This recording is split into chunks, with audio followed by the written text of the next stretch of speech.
नमस्कार, मी Rajratna Jondhale. Top news मराठीमध्ये आपलं स्वागत.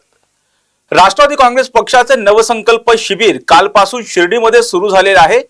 पहिल्या दिवसामध्ये जर आपण पाहिलं तर राष्ट्रवादी काँग्रेस पक्षाचे जे नेते आहेत आणि केंद्रामध्ये जे मंत्री अर्थात महाराष्ट्रामध्ये जे मंत्री आहेत ते धनंजय मुंडे काल पहिल्या दिवशी कुठेतरी गैरहजर असल्याचं पाहायला मिळालं, परंतु आज दुसऱ्या दिवशी ते थेटपणे आज पहाटेच शिर्डीमध्ये दाखल झाल्याने विशेष म्हणजे त्यांनी या नवसंकल्प शिबिरामध्ये आक्रमक असं भाषण केलेलं आहे आणि त्याच अनुषंगाने आजचा आपला चर्चेचा विषय आहे आक्रमक मुंडे, भाऊक भाषण, दादांचे आभार, दसाना टोला आणि एक तरी आरोप खरा करून दाखवा. आणि या चर्चेमध्ये माझ्यासोबत आहेत टॉप न्यूज मराठीचे वृत्त संपादक संदीप चव्हाण सर. आपण जर पाहिलं तर काल धनंजय मुंडे पहिल्या दिवशी गैरहजर होते आणि आज त्यांनी थेटपणे भाषण केलं. काय सांगाल? नक्कीच, म्हणजे जे काल ज्यांनी दांडी मारली त्यांनी आज हजेरी लावली. नुसती हजेरीने लावली तर तिथे हजर राहून त्यांनी भाषण देखील केलं आणि ते भाषण इतकं आक्रमक होतं. मध्ये भाऊकतेच्या छटा देखील आपल्याला पाहायला मिळाल्या. पण या भाषणातून त्यांनी जणू काही एक प्रकारचा इशाराच दिलेला आहे की त्यांनी स्पष्टपणे म्हटलंय की मी अभिमन्यू नाही, अर्जुन आहे. म्हणजे माझ्यावर बिनबुडाचे आणि निराधार आरोप करून मला अडकवण्याचा किंवा माझा अभिमन्यू करण्याचा कोणी कितीही प्रयत्न केला तरी मी अभिमन्यू नाही, अर्जुन आहे असं म्हणून वेळ ज्यावेळी येईल त्यावेळी मी निश्चितपणे याच्यावर उत्तर देईन आणि मी जर टीका करायला सुरुवात केली तर मग माझ्यात ती टीका कोणीही करू शकत नाही असा गर्भित इशारा दिला. म्हणजे याचा अर्थ धनंजय मुंडे आतापर्यंत जे काही आपल्याला मौनाच्या भूमिकेत दिसत होते, आज त्यांनी मौन सोडलं असं खऱ्या अर्थानं म्हणता येईल. नुसतं मौन सोडलं नाही तर त्यांनी जे भाषण केलेलं आहे ते भाषण पोस्ट देखील केलं, जेणेकरून प्रत्येक महाराष्ट्रातल्या जनतेला, कारण की आता सोशल मीडियावरूनच त्यांच्या विरोधात जास्तीत जास्त ही राळ उठवली गेली होती की वाल्मिक कराड आणि धनंजय मुंडे यांचे कुठे ना कुठे आर्थिक हितसंबंध आहेत. शिवाय या सगळ्या घटनेशी, संतोष देशमुख हत्या प्रकरण असो किंवा खंडणीशी, त्यांचा कुठे ना कुठेतरी संबंध आहे असं जोडलं जात होतं. शिवाय आज जन आक्रोश मोर्चा देखील छत्रपती संभाजीनगरमध्ये आहे. या अनुषंगानं तिकडे मोर्चा चालू आहे आणि इकडे धनंजय मुंडेंचं भाषण सुरू आहे. सर, आपण भाषणाच्या बाबतीमध्ये चर्चा करणारच आहोत, परंतु या शिर्डीमधील जे नवसंकल्प शिबिर आहे त्यावेळी नवसंकल्प शिबिरावेळी ज्यावेळेस धनंजय मुंडे दाखल झाले त्यावेळेस त्यांनी प्रसार माध्यमांशी संवाद साधला. पाह्यात धनंजय मुंडे नेमकं काय म्हणाले. सध्या स्थिती बीडची पाहता मी स्वतःच आदरणीय दादांना आणि आदरणीय मुख्यमंत्र्यांना विनंती केली होती की बीडच्या पालकमंत्रीपदी आपण दादांना या ठिकाणी जिम्मेदारी द्यावी आणि दादांनाही विनंती केली होती की आपण बीडच्या पालकमंत्री म्हणून जबाबदारी घ्यावी. म्हणजे एकूणच पुणे जिल्ह्याचा तसा विकास झाला आहे तसा बीडचाही या ठिकाणी दादांकडे जबाबदारी असल्यामुळे, उपमुख्यमंत्री असल्यामुळे अधिकचा होईल ही एक भावना. आणि सध्याची जी परिस्थिती आहे त्या परिस्थितीमध्ये आपण ही जबाबदारी घेतली नाही पाहिजे, ती दादांकडे दिली पाहिजे. स्थानिक नेते जे आहेत महाविकास आघाडीचे फेरबदल झाला पाहिजे असं प्रफुल्ल पटेल देखील म्हणाले, छगन भुजबळ देखील म्हणाले. अंतर्गत निवडणुका देखील घेण्याचं म्हणताय. नाही, आता त्या बाबतीमध्ये माझी काही आणखीन चर्चा झाली नाही. मी आजच आलोय सांगते समारोपाच्या या कार्यक्रमाला. त्या बाबतीत सर्वांशी चर्चा करूनच मला बोलता येईल. स्थानिक नेते जे आहेत बीड जिल्ह्यातील महायुती असतील किंवा महाविकास आघाडी यांनी कुठेतरी मागणी लावून धरली होती की मुंडेंना पालकमंत्रीपद नको. एक घ्या, त्यांची मागणी काय असावी त्याच्यापेक्षा माझी स्वतःची भावना ही पक्षाच्या प्रती आपण काय व्यक्त केली पाहिजे आणि सध्या परिस्थितीत आपण स्वतः काय निर्णय घेतला पाहिजे हे या ठिकाणी मी स्वतः म्हणून विनंती केली आमच्या पक्षाला आणि पक्ष नेतृत्वाला की या जिल्ह्याच्या पालकमंत्र्याची जबाबदारी आपण घ्यावी. तुमच्यावर ज्या पद्धतीने तुमच्यावरती आरोप होत आहे, एक लक्षात घ्या, विषय जे आरोप आहेत, ज्या आरोपाच्या बाबतीत ते एक तरी आरोप त्यांनी खरा करून दाखवावा. विनाकारण मला त्यावर काही आत्ता बोलायचं नाही. ज्यावेळेस बोलायचं त्यावेळेस मी बोलायला कमी पडणार नाही हे आपल्याला माहिती आहे.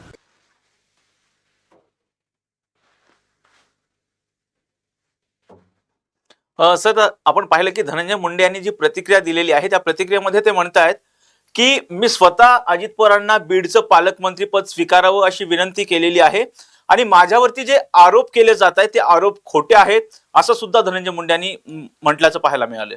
नक्कीच, मुळात झालं कसं, जेव्हा संतोष देशमुख हत्या प्रकरण म्हणजे 9 डिसेंबरला घडलं आणि जेव्हा वाल्मिक कराड हे धनंजय मुंडे यांचे निकटवर्तीय, त्यांच्याशी हे प्रकरण कनेक्ट झालं खंडणीचं आणि मग आता संतोष देशमुख हत्या प्रकरणाचं. तर या दरम्यान धनंजय मुंडे यांना पालकमंत्री पद दिलं जाऊ नये अशी प्रामुख्यानं मागणी सुरेश धस आणि त्यांच्या जिल्ह्यातल्या इतर 3 आमदारांनी लावून धरली. अर्थात सुरेश धस यांनी हेही स्पष्ट केले की 2 आमदार वगळल्यास इतर सगळे आमदार आम्ही एकत्रित होतो किंवा आमच्या या मागण्या होत्या. त्यानुसार काल पालकमंत्री पदाची जेव्हा यादी जाहीर झाली तेव्हा धनंजय मुंडेंना बीडचंच काय जिल्ह्यातल्याच नव्हे तर संपूर्ण महाराष्ट्रातल्या कुठल्याच जिल्ह्याचं पालकमंत्री करण्यात आलं नाही. इव्हन पंकजा मुंडेंना देखील बाहेरच्या जिल्ह्यात फेकले गेलं, जालन्याचं पालकमंत्री पद केलं गेलं. आता प्रश्न हा उरतो की एकतर मोदींच्या क्लासमध्ये त्यांना अब्सेंट राहावं लागलं, नंतर त्यांना मंत्रिमंडळाच्या बैठकीत देखील कुठेच नंतर स्थान दिसलं नाही, नंतर ते परळीत आले, म्हणजे अगदी मुंबईपासून त्यांना दूर ठेवण्यात आलं. आणि काल तर अधिवेशनाचा पहिला दिवस असून सुद्धा त्याला दांडी त्यांनी मारली, अर्थात प्रकृती अस्वास्थ्याचं कारण त्यांनी दिलं होतं. पण आज मात्र एकदमच उलटं चित्र पाहायला मिळालं. जे धनंजय मुंडे काल गैरहजर होते ते आज हजर झाले. नुसतं हजर झाले नाहीत तर त्यांनी त्या ठिकाणी भाषण देखील केलं आणि त्या भाषणामध्ये त्यांनी जी आक्रमकता दाखवली, मध्येच ते भाऊक देखील झाले आणि आपले मुद्दे सगळे मांडले. आणि या मुद्द्याच्या या गोष्टीवरनं त्यांनी क्लिअर केलंय की जे काही माझ्यावर आरोप आहेत त्यातला एक तरी आरोप खरा करून दाखवा. आता ते काय काय सगळं म्हणलेत आपण ते सगळं पाहूयात. पहिल्यांदा धनंजय मुंडे यांच्यावर त्यांच्या भाषणानंतर अजितदादा देखील काहीतरी म्हणालेले.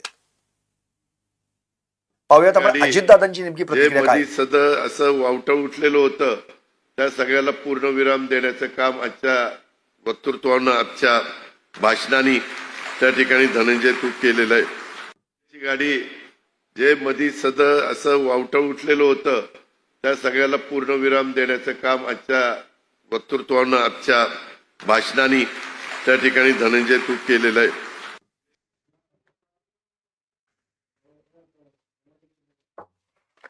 अजितदादांनी स्पष्टपणे बघितलं तर आता धनंजय मुंडेंचं कौतुक केलेलं आहे. सर, धनंजय मुंडेंची गाडी सुसाट सुटली आणि इतकंच नव्हे तर त्यांनी त्याच्या भाषणातून जे त्याच्या विरोधात मध्ये जे वावटळ उठलं होतं त्याला पूर्णविराम दिला असं अजितदादांनी म्हटलं. म्हणजे थोडक्यात काय की धनंजय मुंडेंना बाजू मांडण्यासाठीच आजच्या अधिवेशनामध्ये दादांनी त्यांना तडकाफडकी बोलवून घेतलं. पहाटेच ते सन अँड लँड या हॉटेलमध्ये धनंजय मुंडे दाखल झाले होते आज सकाळी आणि तात्काळ ते भाषणाला पण उभे राहिले. याचाच अर्थ धनंजय मुंडे तुम्हाला बाजू मांडण्याची संधी आहे, अधिवेशनात या आणि आपली बाजू क्लिअर करा. आता या सगळ्या गोष्टींवर आपण जर खल केला किंवा नेमकं काय घडलं, धनंजय मुंडे यांच्या विरोधात त्यांच्याच पक्षातल्या इतर जणांनी असं म्हटलं होतं की महाराष्ट्रातील एका जिल्ह्यामध्ये जे काही आता घटनाक्रम घडलेला आहे त्याच्यामुळे पक्ष आणि पक्षाचं नेतृत्व बदनाम होत आहे आणि समोर स्थानिक स्वराज्य संस्थांच्या निवडणुका आलेल्या आहेत. त्या निवडणुकाच्या वेळी आपल्याला फटका बसू शकतो, त्यामुळे यावर पक्ष नेतृत्वाने विचार करावा असं म्हटलं होतं. याचाच अर्थ पक्षातले काही नेते धनंजय मुंडे यांच्या विरोधात कुठेतरी षडयंत्र रचतायत का, तर धनंजय मुंडेंनी आपल्या भाषणात तोच उल्लेख केलेला आहे की महायुतीतले जे काही नेते आहेत ते तर माझ्या विरोधात आरोप करतायतच, पण आपल्या पक्षातले देखील माझ्या विरोधात आरोप करतायत, अशी वस्तुस्थिती त्यांनी या ठिकाणी स्पष्ट केली, मांडली. त्यावर अंजली दमान यांनी उत्तर पण दिलेलं आहे, अर्थात मी त्याच्याकडे नंतर येणार आहे. पण प्रश्न हा आहे की धनंजय मुंडेंनी आज क्लिअर केलं, सगळ्या गोष्टींचा खुलासा देखील केला की मुळातच माझे आणि वाल्मिक कराडचे काही आर्थिक हितसंबंध नाहीत, ते सगळे खोटे बिनबुडाचे आरोप आहेत. महायुतीतल्याच काही नेत्यांकडून मला टार्गेट केलं जात आहे आणि ठरवून टार्गेट केलं जात आहे. स्वपक्षीयातले नेते देखील मला ठरवून टार्गेट करतायत. दुसरी गोष्ट म्हणजे ज्यावेळी वेळ येईल मला बोलायची संधी तेव्हा मी बोलणारच आणि त्यावेळी मी बोलेन ना तेव्हा अशी टीका करेन की माझ्या इतकी टीका दुसरं कोणी करू शकणार नाही. हा पहिला मुद्दा क्रमांक 1. दुसरा मुद्दा त्यांनी असं मांडला की आतापर्यंत पक्षासाठी जेवढं काही मला करता येईल तेवढं मी केलेलं आहे. मग मोर्चे असतील, यात्रा असतील, योजना असतील, सगळं काही केलं. 11 कोटींचा पीक विमा योजना एका वर्षात देणारा एकमेव कृषी मंत्री म्हणून माझं नाव होतं. पण या योजनेतली अर्धवट माहिती देऊन मला बदनाम करण्यात आलं. ते ज्यांनी बदनाम केलं ते देखील महायुतीतलेच नेते होते. या संतोष देशमुख हत्या प्रकरणामधले जे कोण आरोपी असतील त्यांना फासावर लटकवा असं मी पहिल्या दिवसापासून म्हणत आलेलो आहे. त्या हत्या प्रकरणाशी माझा काही संबंध नाही. जे कोणी आता माझ्या विरोधात आरोप करतायत त्यांनी मला बदनाम केलं तरी चालेल, पण बीड जिल्ह्याला, बीडच्या मातीला बदनाम करू नका. 12 ज्योतिर्लिंगांपैकी एक हे परळी हे ज्योतिर्लिंग आहे. त्यामुळे कोणत्याही परिस्थितीत परळीला बीडला बदनाम करू नका असं धनंजय मुंडेंनी म्हटलं. सर, धनंजय मुंडे असं म्हणालेत की मी अभिमन्यू नाहीये, मी अर्जुन आहे, असं सुद्धा ते म्हणाले. नक्कीच मला तर म्हणजे प्रश्नच हा पडलाय इशारा आता. कोणाला होता? आता मला आणखी एक पुढचा प्रश्न पडलाय, मग कृष्ण कोण आहे? म्हणजे जर तुम्ही अभिमन्यू नाहीये, तुम्ही अर्जुन आहात, मग श्रीकृष्ण कोण आहे? कारण की पहिल्यांदा अर्जुनाचं कसं झालं होतं, म्हणजे मुळात कौरव पांडव हे सगळे तर भाऊच होते ना, आणि एकमेकांविरुद्ध कसं काय लढायचं असा प्रश्न अर्जुनाला पडला होता. आता अर्जुनाने शस्त्र खाली ठेवली अशी परिस्थिती आली, तेव्हा श्रीकृष्णाने मग भगवद्गीता म्हटली आणि मग अर्जुनाला सांगितलं की कर्मण्यवाधिकार असते मा फलेषु कदाचन, काय विचार करतो, आणि मग तो अर्जुन उभा राहिला आणि मग शेवटी सत्य आणि असत्य अशी लढाई होती ती, अधर्म आणि धर्म अशी लढाई होती ही. तर मग श्रीकृष्ण कोण आहे? म्हणजे अर्जुनाच्या त्याच्या रथाचं सारथ्य करणारा, बिंदास तू लढ मी आहे असं सांगणार श्रीकृष्ण. आता तिथपर्यंत पण आपण जायला पाहिजे ना. म्हणजे हा सगळा प्रवास जर आता आपण बघितला तर धनंजय मुंडेंनी स्पष्टपणे सांगितलं, या पक्षासाठी मी ज्या दिवशी या पक्षात प्रवेश केला तेव्हापासून आतापर्यंत झगडतोय. दादांवर जेव्हा आरोप झाले तेव्हा दादांच्या पाठीमागे देखील मी खंबीरपणे उभा राहिलो, पक्ष नेतृत्वाच्या मागे. काही आपल्याच पक्षातल्या नेत्यांनी दादांचे कान भरून माझ्याविषयीची चुकीची भूमिका मांडलेली आहे, एवढं देखील धनंजय मुंडेंनी स्पष्ट केलं. आता आणखी एक महत्वाचा त्यांनी मुद्दा उपस्थित केलेला आहे, काही खुलासे पण त्यांनी केलेले आहेत की मुळातच मला जेव्हा पहाटेचा शपथविधीचा जो काही घटनाक्रम समजला त्यावेळी मी स्पष्टपणे दादांना म्हटलं होतं की दादा या शपथविधीला जाऊ नका, तुमच्या पाया पडतो, पाया पडतो, इतकं त्यांनी सांगितलं. पण दादांनी काय ऐकलं नाही आणि त्यात पण टार्गेट मीच झालं.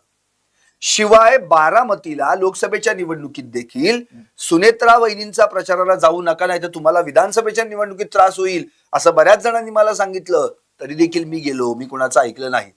इव्हन ठाण्यामध्ये देखील मी एका नेत्याच्या त्या ठिकाणी प्रचाराला गेलो होतो, पक्षाच्या नेत्याच्या, तर त्या ठिकाणी देखील ते जे नेते आहेत आता ते नेते माझ्या विरोधात बीडमध्ये येऊन बोलतायत, तिथं देखील मला टार्गेट केलंच गेलं. पण मी अभिमन्यू नाही, मी मुळातच अर्जुन आहे. आपल्याला आठवत आहे देवेंद्र फडणवीस म्हणाले होते की मी अभिमन्यू नाही पण मी आधुनिक अभिमन्यू आहे, आणि यांनी तर थेट मी अर्जुन आहे असंच सांगितलं. म्हणजे मुळातच आता श्रीकृष्ण कोण आहे हे शोधायची वेळ आलेली. सर, पालकमंत्री पदाबाबतीत मोठा वाद होता. धनंजय मुंडेंना पालकमंत्री पद देऊ नये अशी चर्चा होती. जर आपण पाहिलं तर ज्या पद्धतीने आज सुरेश धस यांनी सांगितलं की आम्ही जिल्ह्यातील 6 आमदारांपैकी 4 आमदारांनी विनंती केली होती की या जिल्ह्याचं पालकमंत्रीपद मुख्यमंत्र्यांनी किंवा उपमुख्यमंत्र्यांनी स्वीकारावं, आणि अर्थात अजित पवारांनी पालकमंत्रीपद स्वीकारलेलं आहे. या बाबतीमध्ये बोलताना धनंजय मुंडे असं म्हणालेत की मी स्वतःच दादांना विनंती केली होती. नक्कीच. मुळात आणि महत्वाचा मुद्दा त्यांनी हाही मांडला की दादांनी पुण्याचा ऑलरेडी जसा विकास केलेला आहे तसाच ते बीडचा देखील विकास करतील याची मला खात्री आहे. आणि दुसरी गोष्ट म्हणजे आता आणखी एक महत्वाचा मुद्दा एक पुढे त्यांनी उपस्थित केलेला आहे, तो त्यांनी असा स्पष्ट केलाय की मुळातच ज्या बीडमध्ये हे सगळं काही चालू आहे, हा सगळा घटनाक्रम वगैरे, तर म्हणजे माझी काय भूमिका आहे ही भूमिका मी स्पष्ट केलेली आहे आणि पक्ष माझ्या मागे खंबीरपणे उभा आहे. म्हणजे मला पक्षाची साथ आहे हे त्यांनी क्लिअर करून दाखवलं. मी पक्षाचा निष्ठावान कार्यकर्ता आहे. मला पुद्दुचेरी म्हणजे ज्याला आपण पॉंडिचेरी पूर्वीचं नाव आहे त्या ठिकाणी जरी कामाला पाठवलं ना तरी मी पक्षासाठी काम जबाबदारी ती पार पाडू शकतो असं देखील त्यांनी स्पष्टपणे म्हटलेलं आहे. म्हणजे फक्त मी कार्यकर्ता आहे आणि या कार्यकर्त्याला पक्षाने बळ द्यावं असं त्यांनी म्हटलं.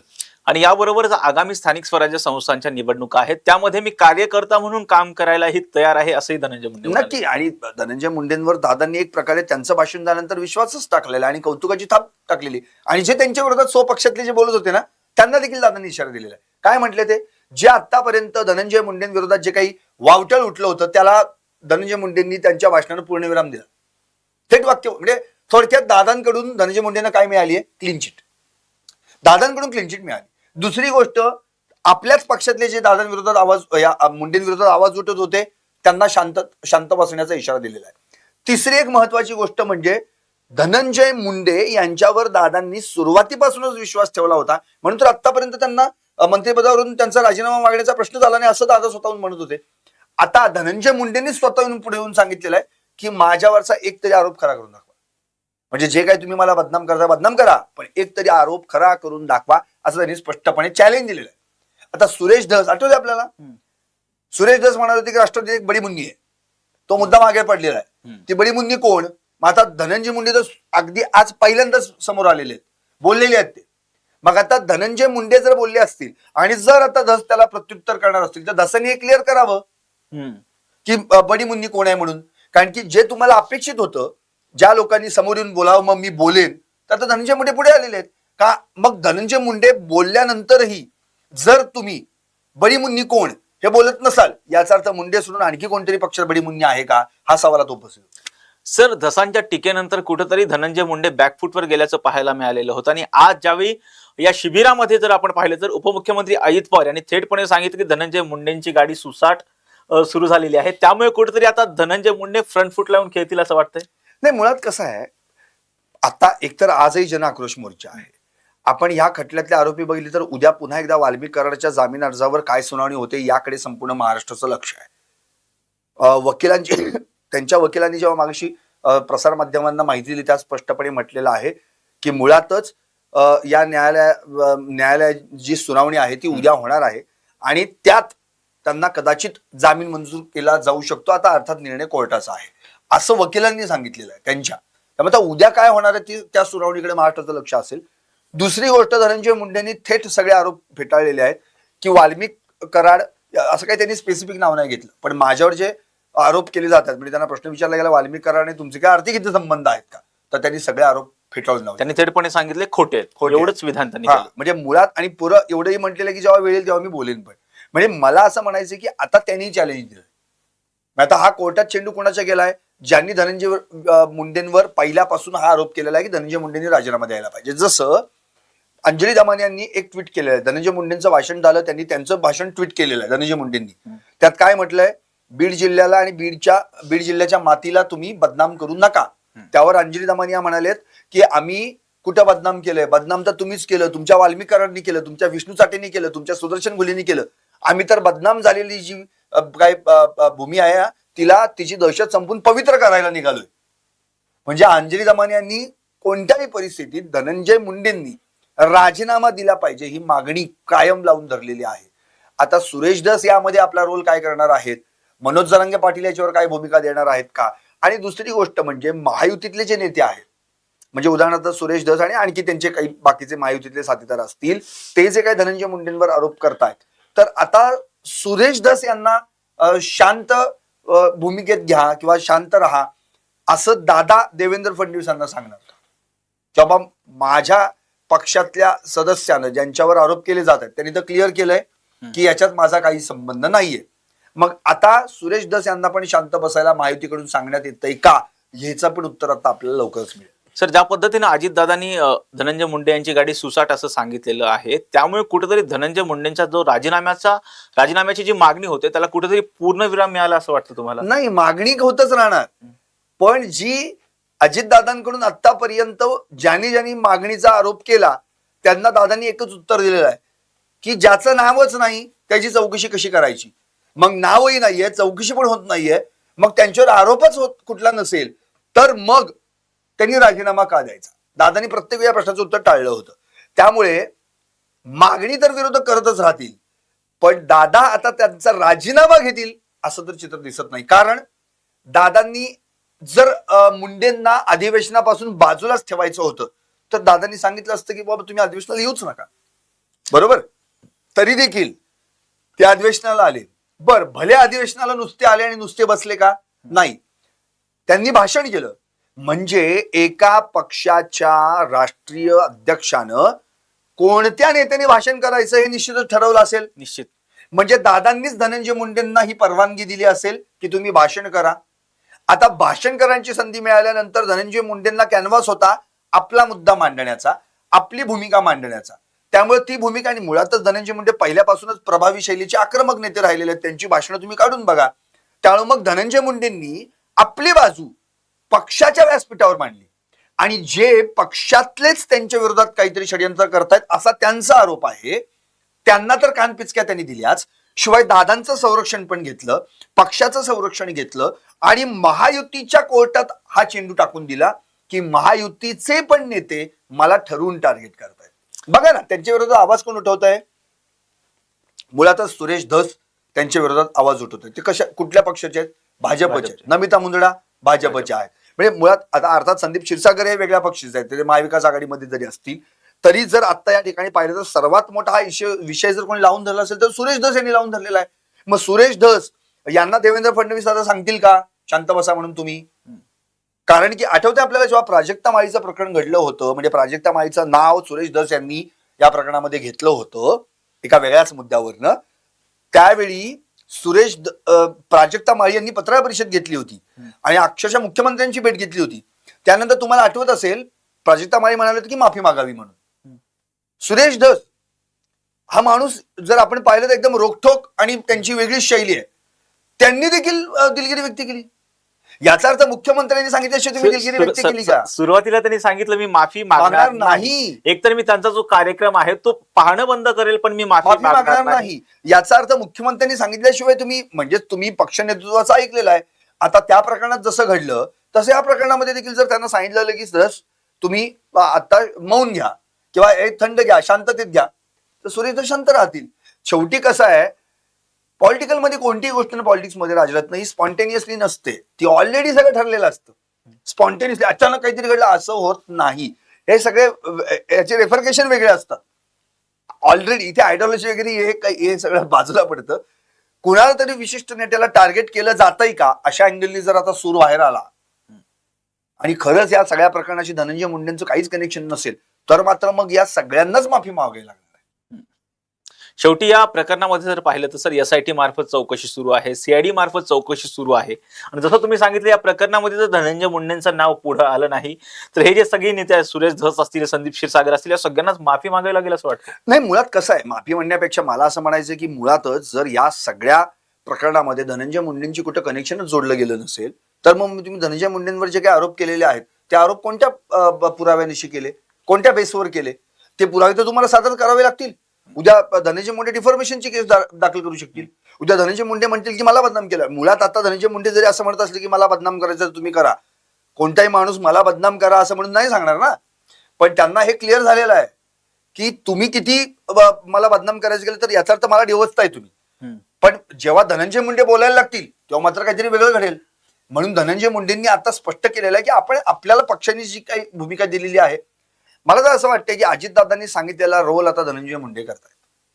शांत बसायचंय, शांत बसायचं. जेव्हा तुम्हाला भाषण करायला सांगू तेव्हा भाषण करा, जेव्हा तुम्हाला बोलायचं तेव्हा तुम्ही बोला, तोपर्यंत तुम्ही कुठेही बोलायचं नाही. जसं ज्या व्यक्तीच्या विरोधात त्याला मंत्रिमंडळात सुद्धा घेऊ नका अशी लोक म्हणतात, त्यांना मंत्रिमंडळात घेतलं. म्हणजे तुम्ही जनतेचं नाही ऐकलं. तुम्ही तुमच्या भूमिका काय होती की यांना मंत्रिमंडळात आम्ही घेणार. बरं, घेतलं ते घेतलं, बरोबर. त्यांना अन्न व नागरी पुरवठा मंत्री हे पद दिलं. आता जेव्हा त्याच्यानंतर जास्तच धनंजय मुंडेंच्या विरोधात राळ उठायला लागली तेव्हा तुम्ही त्यांना काय केलं, पालकमंत्री पदापासून दूर केलं. जे पालकमंत्री पदापासून दूर झालेले आता नेते आहेत ना, त्यांचं बघा तिकडे कशी आग पकड चालू आहे. म्हणजे भरत गोगावले महाडमध्ये अक्षरशः टायर वगैरे जाळले आले, रस्ता रोको करण्यात आला. दत्ता भरणींना पालकमंत्री पदापासून दूर ठेवलं. दादा भुसेंना पालकमंत्री पदापासून दूर ठेवलेलं आहे, बरोबर. आणि धनंजय मुंडेंना पण पालकमंत्री पदापासून दूर ठेवलं. पण धनंजय मुंडेंनी आगपाकड नाही केली आहे. धनंजय मुंडेंनी अगदी हे नाही केलं, अरे मला का नाही, मला का नाही म्हणून. त्यांनी आठवते का काल जेव्हा पालकमंत्री पदाची यादी जाहीर झाली पहिलं ट्विट धनंजय मुंडेंनी केलं की होय मीच सांगितलं होतं दादांना किंवा तुम्ही बीडच्या पालकत्वाची जबाबदारी घ्या, इथली कायदा सुव्यवस्था सांभाळायची असेल तर तुम्ही ती व्यवस्थित हाताळू शकाल आणि मी दादांचं अभिनंदन करतो, स्वागत करतो. याचा अर्थ हे पहिले क्लिअर केलं त्यांनी की बाबा मला याच्यामध्ये आता इंटरेस्ट नाहीये पालकमंत्री पदामध्ये. जर ते रागावले असते, रुसले असते, नाराज असते तर ते अधिवेशनाला गेलेच नसते. मुळातच ते काल गेलेच नव्हते. उरला आजचाच एक दिवस होता तरी ते अधिवेशनाला गेले. आणि नुसते अधिवेशनाला गेले नाहीत तर अधिवेशनाला जाऊन त्यांनी आपली भूमिका आणि भाषण देखील केलेलं आहे. याचा अर्थ हे स्पष्ट आहे की भले पालकमंत्री पद धनंजय मुंडेंना मिळालं नाही तरी त्यांच्या जिल्ह्याचं पालकमंत्री पद भूषवणारे कोण आहेत? अजित पवार. आणि ते कोण आहेत? त्यांच्या पक्षाचे प्रमुख. याचा अर्थ मुळातच पालकमंत्री पद राहिलं कुणाकडे? सर, दुसरी एक महत्वाची बाब म्हणजे जर आता जसं तुम्ही सांगितलं की बीडचं पालकमंत्री पद हे अजित पवार यांच्याकडे आहे. जर पाहतोय की आपण आता धनंजय मुंडे हे एका प्रकरणामध्ये अडचणीत आलेले आहेत, त्यामुळे दादांनी ते पालकमंत्री पद स्वीकारलेलं आहे. स्वतः धनंजय मुंडे यांनी तशी विनंती केलेली होती. परंतु जर आपण पाहिलं सर, अजितदादांनी बीडचं पालकमंत्रीपद स्वीकारलेलं आहे आणि धनंजय मुंडे अगदी आनंदात दिसतात. ते म्हणतात की मी स्वतः सांगितलेलं होतं. त्यामुळे भविष्यामध्ये जर या प्रकरणामध्ये आता पुढे ज्यावेळी तपास होईल यामध्ये धनंजय मुंडेचं जर नाव आलंच नाही तर बीडचं पालकमंत्रीपद पुन्हा दादा धनंजय मुंडेंना देतील असं वाटतंय. नाही, आता कसं आहे, मुळात त्या प्रक्रियेसाठी बराच वेळ लागेल. मुळातच 2-2 जिल्ह्यांची पालकमंत्रीपद काही कोणी पहिल्यांदाच स्वीकारलीत का? तर नाही. याच्या आधी देखील आपण ते बघितलं. आता इव्हन आता देखील आपण पाहिलं तर अगदी नागपूर, अमरावती चंद्रशेखर बावनकुळे यांच्याकडे दिलेलं आहे. त्यामुळे असं मुंबई शहर आणि ठाणे एकनाथ शिंदेकडे आहे. त्यामुळे हे काय असं काही नवीन नाही हा विषय. आणि तो नेता तेवढी क्षमता आहे का त्याची? तर आहे. आणि त्यामुळे दादा ते करू शकतात. पुण्यात ऑलरेडी दादांचं लक्ष आहे. दादांचे समर्थक कार्यकर्ते, ताकद आहे त्या दादांची. स्वतः पुण्यात बालेकिल्ला राहिला राष्ट्रवादीचा. त्यामुळे ती त्यांना आहे. मग त्यांना फोकस कुठे करायचं आहे? बीडमध्ये. बरं, बीडचं वातावरण कायम असंच राहणार आहे का? बीडमध्ये निश्चितपणे दादांच्या जेव्हा आता मिटिंग सुरू होतील, एवढंच कशाला, 26 जानेवारीला आता जेव्हा आपण पाहतोय की ज्यावेळी 26 जानेवारीला प्रजासत्ताक दिनानिमित्त त्या ठिकाणी पालकमंत्री जाणार ध्वजारोहण करायला. आता त्यावेळी तुम्ही काय म्हणणार? त्यावेळी तुम्हाला सगळ्या मंत्र्यांना त्या ठिकाणी हजर राहायचंय, बरोबर? इव्हन सगळ्या आमदारांना हजर राहायचंय, खासदारांना हजर राहायचंय. म्हणजे सुरेश दसांना त्या ठिकाणी यावं लागेल, धनंजय मुंडेंना त्या ठिकाणी यावं लागेल, आणखी संदीप क्षीरसागरांना त्या ठिकाणी यावं लागेल, नमिता मुंदडा यांना यावं लागेल, बजरंग सोनवणे अर्थात त्या ठिकाणी ते उपस्थित असतील तर त्यांना यावं लागेल. याचा अर्थ हे स्पष्ट आहे की त्यावेळी हे सगळे नेते एकत्र येणार त्या कार्यक्रमाला. त्यामुळे मला असं म्हणायचं की पालकमंत्री आणि आता जो होल्ड आहे तो भले अजितदादांकडे जरी असला तरी अजितदादा हे केवळ पालकत्व स्वीकारतायत. मुळात तिथे त्या परळीच्या किंवा बीड जिल्ह्याची जी ताकद आहे ती ताकद तर धनंजय मुंडेंचीच आहे की गेले 5 वर्ष तर पालकमंत्रीपद त्यांच्याकडेच होतं. सर, धनंजय मुंडे असंही म्हणाले आहेत आजच्या भाषणामध्ये की मीडिया ट्रायल सुरू आहे. वाटतं तुम्हाला असं सगळं? नाही, कसं आहे, म्हणजे सोशल मीडियावर ते जास्त हे त्यांनी विचार केला. पण मुळात प्रश्न असा आहे की मला असं म्हणायचं की मीडिया ट्रायल म्हणण्यापेक्षा जे बीडमध्ये अत्यंत क्रूर आणि निंदनीय असं हत्याकांड घडलं तर त्याच्या विरोधात आवाज कोणी उठवूच नाही. म्हणजे पत्रकारांनी, माध्यमांनी तो आवाज किंवा तो इश्यू लावून धरू नये.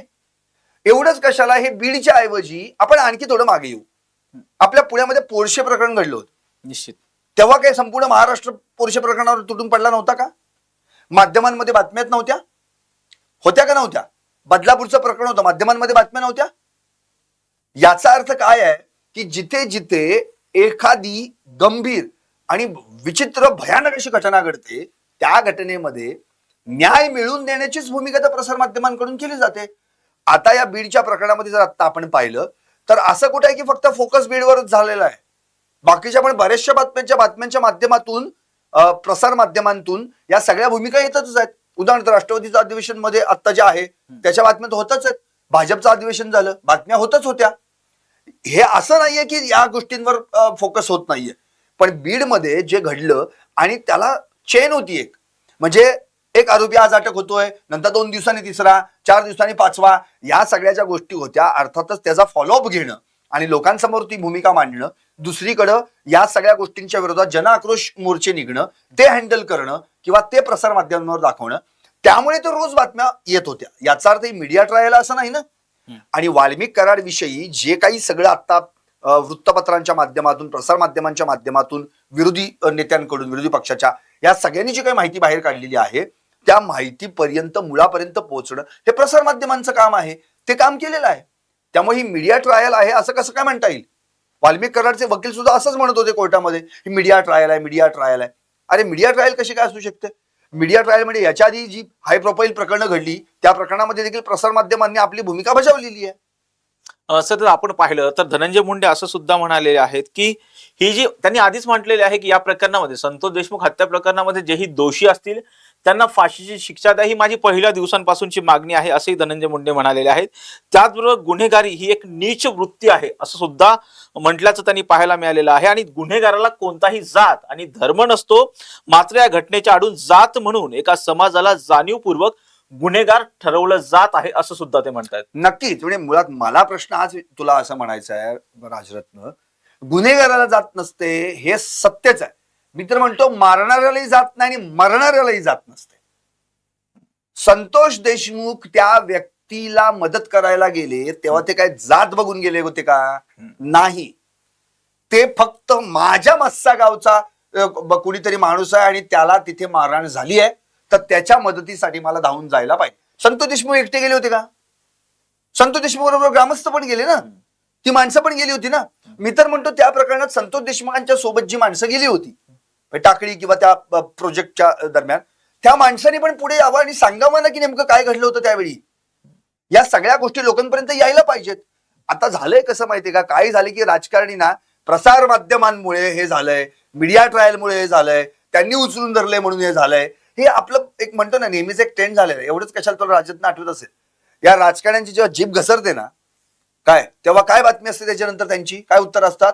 माझ्या बोलण्याचा काय केला गेला? विपर्यास केला गेला. अरे कसा काय विपर्यास? व्हिडिओ फिरतोय, तुम्ही काय बोलताय ते प्रसार माध्यमात काय व्हिडिओत का तेवढाच भाग कट करून दाखवायला? अहो व्हिडिओ फिरतोय, तुम्ही काय बोलला हे प्रत्यक्षात बघितलेलं आहे. आणि आता तो जर व्हिडिओ लोकांसमोर आला तर तुम्ही असं म्हणताय की विपर्यास केला गेलाय. याचा अर्थ तुम्ही काही झालं की मीडियाला नावं ठेवायची. मीडियाच्या माध्यमातून आतापर्यंत तुम्ही एक मिनिट म्हणजे तुम्ही आता ज्याचा वापर करताय तो मीडियाच आहे ना. धनंजय मुंडेंनी भाषण कशावर टाकलंय? सोशल मीडियाचाच वापर केला ना. तुम्ही काय बोलताय ते? धनंजय मुंडेंनी अधिवेशनामध्ये भाषण केलं आजच्या राष्ट्रवादीच्या, त्या भाषणाच्या सगळ्या क्लिप्स आता सगळीकडे फिरतायत. ते कशावर टाकलं तुम्ही? प्रसार माध्यमांमुळे लोकांना कळते ना तुम्ही काय बोललात ते. त्यामुळे तुमच्या बाजूनी बोललं की तुम्ही वाव्याच्या, तुमच्या जर काही विरोधात बोललं, विरोधात म्हणजे तुम्ही केलेल्या ज्या काही गोष्टी आहेत ना त्या गोष्टींच्या दोन बाजू असणारच आहेत. एका नाण्याच्या दोन बाजू. त्या दोन्ही बाजू दाखवण्याचं काम प्रसार माध्यमांचं आहे. उद्या जर तुम्ही स्वतः पुराव्यानिशी समोर आलात की माझा आणि त्या वाल्मिक करारच्या कोणत्याही प्रकरणाशी माझा संबंध नाही, आर्थिक हितसंबंधात अजिबात संबंध नाही, आता तुम्ही फक्त इतकंच बोलताय काय माझ्यावरचे आरोप काय आहेत? खोटे. माझ्यावरचे आरोप काय आहेत? खोटे. असं बोलून तुम्ही खरे आहेत असं आम्ही म्हणायचं का? हे सत्य होईल का? मग हार्वेस्टरचं प्रकरण काढा, मग स्प्रे पंपाचं प्रकरण काढा, तुम्ही कृषी साहित्य खरेदी धोरण बदललं का त्याचं उत्तर द्या. या सगळ्या गोष्टी आहेत ना राजरत्न. भाषण आक्रमक केलं म्हणजे भारी, एकदा वा काय नेता बोलला. अरे पण त्याच्या आधी प्रश्न आहे की नेते जे बोलले, आता हे जे तुम्ही काय खुलासे केले त्यांनी, काही षडयंत्र, दादा जाऊ नका शपथविधीला वगैरे, तुम्ही इतक्या वर्षांनी आता सांगताय का ते? बरोबर ना. त्यावर पहाटेचा शपथविधी हे विषय किती वेळा झाला? मग का नाही तुम्ही त्यावेळी मध्ये येऊन बोललात की दादा तुमच्यावर षडयंत्र रचलं जात होतं म्हणून? सुनीत्रा वहिनींच्या प्रचाराला जाऊ नका असं मला सांगण्यात आलं, विधानसभेला त्रास होईल. मग नुसतं असं बोलण्यापेक्षा ना सरळ नावं सांगा की कोणी कोणी बोललं. दादा आहेत ना स्वतःसारखं सरळ करायला, त्यांना एक खमक्या, वक्तशीर, शिस्तबद्ध अशी दादांची ओळख आहे. मग दादा मानतील ना, अरे कोण आहे रे मला सांग बघू. मग ही भूमिका तेव्हाच घडते ज्यावेळी प्रत्यक्षात तुम्ही नावं घ्याल. तुम्ही आता नावच नाही सांगत आहे, तुम्ही फक्त असं असं झालं होतं त्यावेळी म्हणून मी तसं तसं केलं, पण मी असा आहे मी तसा आहे, पुदुचेरीला जाईन आणि मी तिथं हे करेन. तुम्ही पुदुचेरीला जाण्यापेक्षा तुम्ही बीडमध्येच राहा आणि बीड कसं सुधारवता येईल याकडे पहा. सर आपण पाहतोय की या प्रकरणामध्ये जर जाहीर वाल्मिक कराडवरती मकोका अंतर्गत कारवाई करणार असल्याचं न्यायालयाने जाहीर केलं आणि त्यानंतर जर पाहिलं सर तर मंजिली कराड ज्या की वाल्मिक कराडच्या पत्नी आहेत, त्याचबरोबर वाल्मिक कराडच्या आई यांनी जे आहेत ठाण्याच्या बाहेर पोलीस स्टेशनच्या बाहेर जे आहे ते आंदोलन केल्याचंही पाहायला मिळालेलं होतं. आणि त्यांनी सांगितलेलं होतं की एका जातीतून, छोट्या जातीतून एखादी व्यक्ती पुढे येते तर त्या जातीला मुद्दाम त्या जातीतील नेत्याला खाली खेचण्याचा प्रयत्न केला जातोय असा सुद्धा आरोप जो आहे तो मंजिली कराड यांनी केलेला होता. आणि आज जर पाहिलं तर धनंजय मुंडे यांनी सुद्धा असं सांगितलेलं आहे की घटनेच्या आडून जात म्हणून एका समाजाला जाणीवपूर्वक गुन्हेगार ठरवलं जात आहे असं सुद्धा धनंजय मुंडे म्हणाले. ह्या जे आपण पाहतो की या प्रकरणाला परत एकदा धनंजय मुंडे यांच्याकडून परत जातीचा अँगल दिला जातोय असं वाटतंय. मग मला हाच प्रश्न पडला की जातीचा अँगल का देताय तुम्ही? मुळात इथे जातीचा विषयच आलेला नाहीये. म्हणजे अहो काल म्हणजे स्वतः नवनीत कावत बीडचे जे पोलीस अधीक्षक आहेत ना त्यांनी 3 निर्णय घेतलेत. किती स्वागतार्ह निर्णय आहेत ते की पोलिसांनी एकमेकांना आडनावानी हाक मारायची नाही, नावाने हाक मारायची. बरोबर ना. म्हणजे राजरत्न, संदीप आडनावाने हाकच नाही मारायची, हे पहिले क्लिअर केलं. दुसरी गोष्ट ऑन ड्युटी रील्स तयार करायची नाहीत. आणि तिसरी गोष्ट सोशल मीडियावर पोस्ट करायचे नाहीत. क्लिअर झाला विषय, एकदम त्यांनी क्लिअर केलं. याचा अर्थ याचा फायदा काय झाला? तुम्ही एकमेकांना फक्त नावाने हाक मारता त्यामुळे जातीचा विषय येतच नाही आणि आडनावावरनं जात कळते ना. आणि प्रॉब्लेम हा झालेला आहे. म्हणजे तुम्ही कुठल्या जातीचे हे कधी, मग आडनाव कुठली, मग तुम्ही कुठल्या गावचे, हे जे सगळं चालतं ना हेच पोलीस अधीक्षकांनी थांबवायचा प्रयत्न केलाय. ते आपल्या डिपार्टमेंटसाठी त्यांनी केलेलं आहे. मग मी तर म्हणतो धनंजय मुंडेंनी या ठिकाणी जात म्हणून का बघायला हवं? धनंजय मुंडेंनी या ठिकाणी माणूस म्हणून बघायला हवं. संतोष देशमुख तुमच्याच बीड जिल्ह्यातला, तुमच्याच सहकारी घटक पक्षाच्या बूथचा प्रमुख होते संतोष देशमुख, बरोबर ना? त्यामुळे तिथे त्यांना न्याय देण्यासाठी तुम्ही भांडा ना. तुम्ही जसं आता म्हणता की कोणताही असो त्याला फासावर लटकवलं पाहिजे, कोणीही असो मग तो असं मग म्हणताय ना तुम्ही, मग प्रश्नच येत नाही. त्यासाठी पण तुम्ही बीडमध्ये उतरा ना. मी तर म्हणतो आता जन आक्रोश मोर्चे निघतात की नाही, तुमचा तर काही संबंध नाही ना या प्रकरणाशी, नाही ना तुमचा संबंध. जावा ना जन आक्रोश मोर्चामध्ये, बीड जिल्ह्यामध्ये एखादा मोर्चा घ्या, तुम्ही स्वतः सभा घ्या. काय की काय होऊ दे, कोणी असू दे, त्या फासावर लटकवल्याशिवाय आम्ही राहणार नाही म्हणून. घ्या ना, स्वीकारा ना हिंमत. ही तुमच्या भाषणातली हिंमत, ताकद, आक्रमकता ही तुमच्या बीड जिल्ह्यात पण तुम्ही दाखवा ना. कारण की तुमच्यावर जेव्हा अशी राळ उठवली जाते तेव्हा तुम्ही पक्षाच्या व्यासपीठावरून हे बोलताय, पण जनतेच्या व्यासपीठावरून बोला ना बिनधास्त. हे बघा कसं आहे, कर नाही त्याला डर कशा नाही ना. तुम्ही केलंय, विषय संपला. मग कोणते सुरेश दास असो समोर किंवा आणखी कोणी असो, तुम्ही त्याला उत्तर द्यायला तयार आहात ना. पण ज्या अर्थी तुम्ही वेळ आल्यावर बघेन असं म्हणताय ना, त्यामुळे कुठे ना कुठेतरी संशयाचं गुढ वाढवलं जातंय ना. हा प्रॉब्लेम आहे. सर, आपण जर पाहिलं तर धनंजय मुंडे आजच्या भाषणात असंही म्हणाले, ज्यावेळी अजित पवारांना खलनायक ठरवण्यात आलेले होतं, खलनायक ठरवलं जात होतं, त्यावेळेस मी दादांच्या पाठीशी खंबीरपणे उभे होतो. जो कोणी दादांच्या बाबतीमध्ये असं खलनायक ठरवण्याचा प्रयत्न करत होता त्याला मी शिंगावरती घेतलंय, अशी आठवण सुद्धा धनंजय मुंडे अजित पवारांना करून देत आहेत.